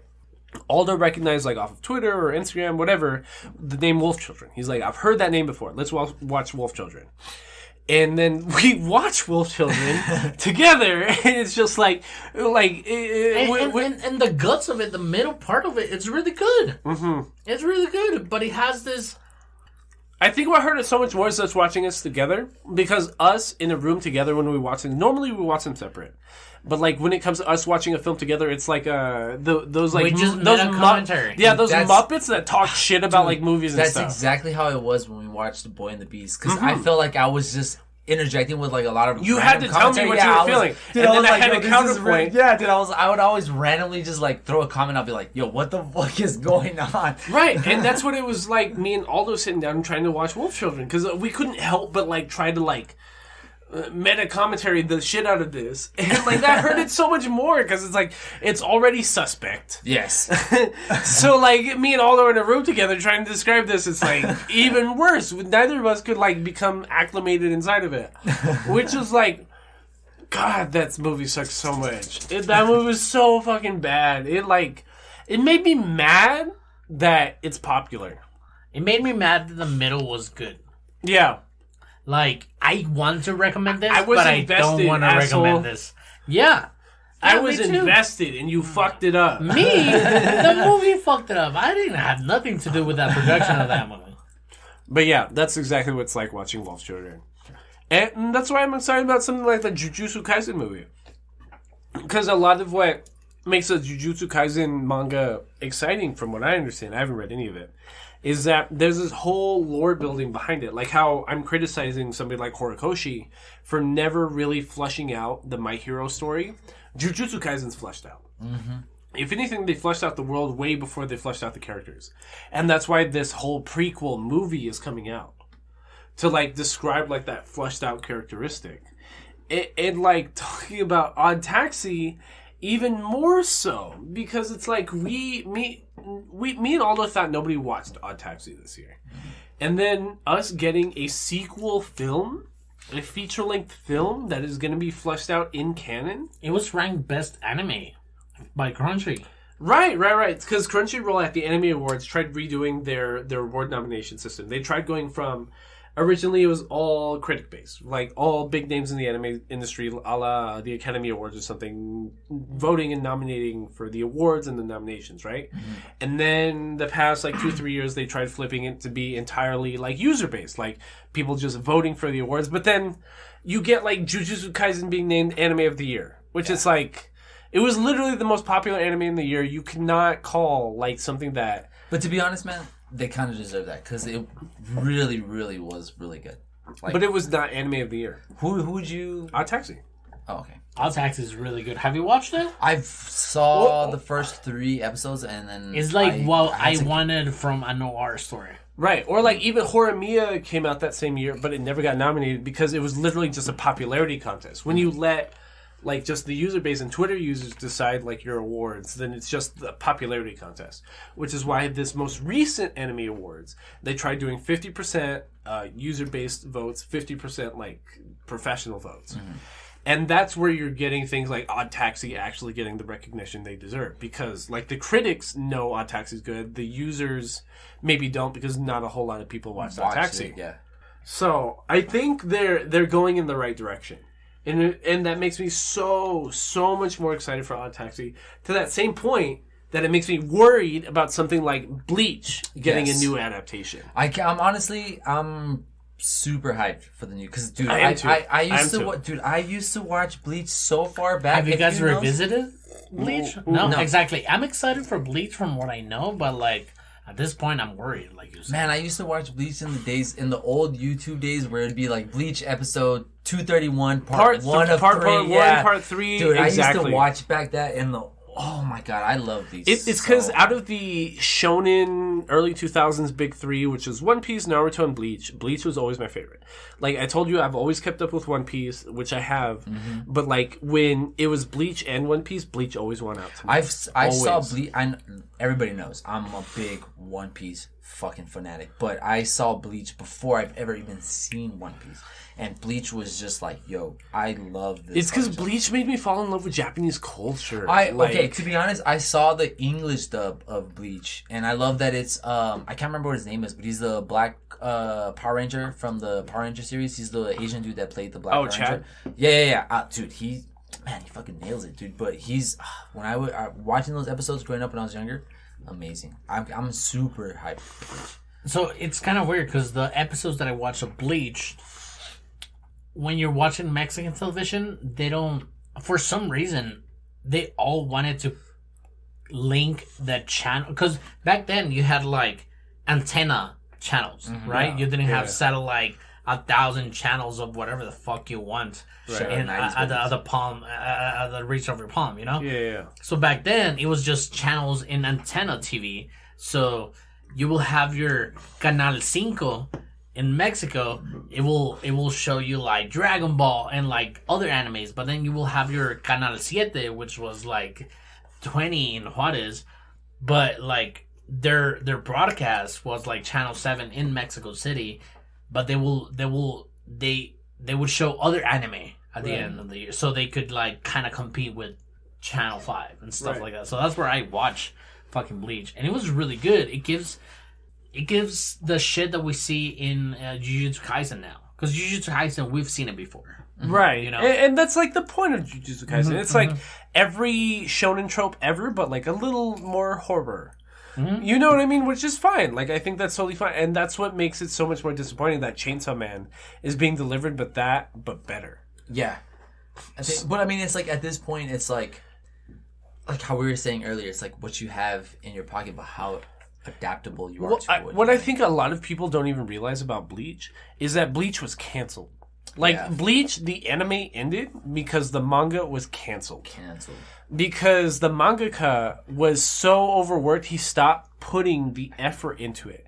Like, once you get to, like, the Hueco Mundo saga, which is, like... I always liked that there was, like, really strong Spanish and, like, Mexican and Central American themes in Bleach. And then the music in that whole arc is fucking amazing, it was always really Central American themes, which I always thought was wild. Well, like, I mean, even having... espadas and the names even having a Japanese-Mexican character like Chad, who we were describing, as one of the main characters is, like, unheard of. You know what I Yes. mean? Like literally Mexican. Like they're like the grandpa's from Mexico. From Mexico, yeah. Yeah, so like that's mind blowing for the honestly. time, and like the manga was canceled because when Bleach started, it was all about world building, which is the same as like something like My Hero Academia or Horikoshi. It was like all about like Japanese culture and what it was like growing outside of Shibuya and like the outfits, the music. Or like how we were saying earlier, like how the main character Ichigo, hair. Immediately, people were like, "Yo, why do you have orange hair?" And they would bully and beat him up for that same fucking very reason. Right, but by the time we get to something like the Hueco Saga, the groundscape is barren. Like they stop putting. It was less about world building and more about like just like jumping from fight to fight, which is what's the opposite of what Bleach was compared to something like Naruto. Because Naruto was always like, "You're in a ninja world. We're not gonna delve on that much, but like there's cool fights to happen." And Bleach was always the opposite at first, but the more it went on, the more it was just like power scaling on power scaling on power scaling to the point that it was boring. It got so bad, so boring, and it just To me, I don't know. I enjoyed it. I'm super excited for what's to come. I love the whole. you know the what I Blood want to War. watch? I want to watch. I think it's called the Witchin. What the writer of Bleach came out with a short manga series, a short volume series that's called like The Witch and the Wolf or something. It's like a whole sub series that was it was animated as a Crunchyroll 3-part series, three-part short film series. That's in the world of Bleach. Like it's about like 2 witches just trying to like do anime Harry Potter shit, but like it's in the world of Bleach. Like it's canon in the world of Okay. Bleach. I need to actually. Never heard of it. Yeah, I actually need to watch that. That's actually sounds interesting. But What else do we have for the nerd down? The Witcher. I haven't watched the second season of The Witcher. did you watch I saw season the one? first I episode did. of the second season. Oh, man, How was the first season?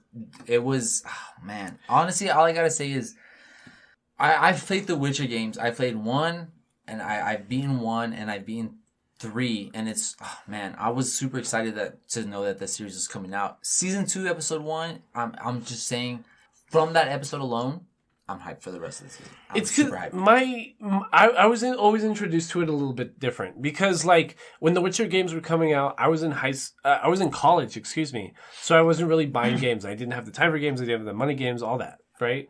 And then with last year when I was working at the El Paso Water Lab, I just had a lot of free time, not a lot of people talking. It's just a bunch of nerds running tests. I had a lot of times for audiobooks, so I listened to all of the Witcher audiobooks, right? Oh, really? All of them. And then I binged all of season 1 and I've watched all of season 2 except for the last episode. And the show right now is completely different from the books. Completely different. And I don't even know if it's like different from the games because I haven't played the games The at all. games are pretty. I'm not gonna lie. The games are. It's kind of. It's as close to the games as you can get a little bit, but I mean, obviously, like you can't get. It's like the same for like live action of anything. You can't get as close to it as you possibly can. But I mean, for the most part, story lore is kind of tying into things. The story feels completely different from the books from the show where it's at right now. It's like like there's whole plot lines that are major point of season 2 that were never part of the book. And I love it, you know what I mean? Like, yeah, I like fantasy. Karen calls me all the time because I like fantasy writing, fantasy works. Who doesn't? But right now, The Witcher is just a completely different beast in and of itself, like the Netflix series. And to that point, we don't want to go into any spoilers, which is why I'm not going to delve into that too much. But at the end of this portion, I do want to reiterate, everyone, please use hashtag #OurNerdsMatter in your original tweet or Instagram post or YouTube comment to be entered into our December giveaway. We'll get you some free cool anime shit. And for every like and retweet and YouTube comment we will be donating to the National Alliance of Mental Illness El Paso chapter. And everyone be safe in this in-between period between the holidays and New Year's. Yes. There was a 6-car collision on Montana the other day. Right. El Paso's it's been like, on please, this shit lately. Yeah, please. be Angry careful people. out there, guys. Holidays makes people angry. Be Yep. safe. Be smart. That's the most part. But as far as this episode 20, 75th? 75, yeah. Yeah, 75th episode of Between Nerds. Thank you guys for tuning in.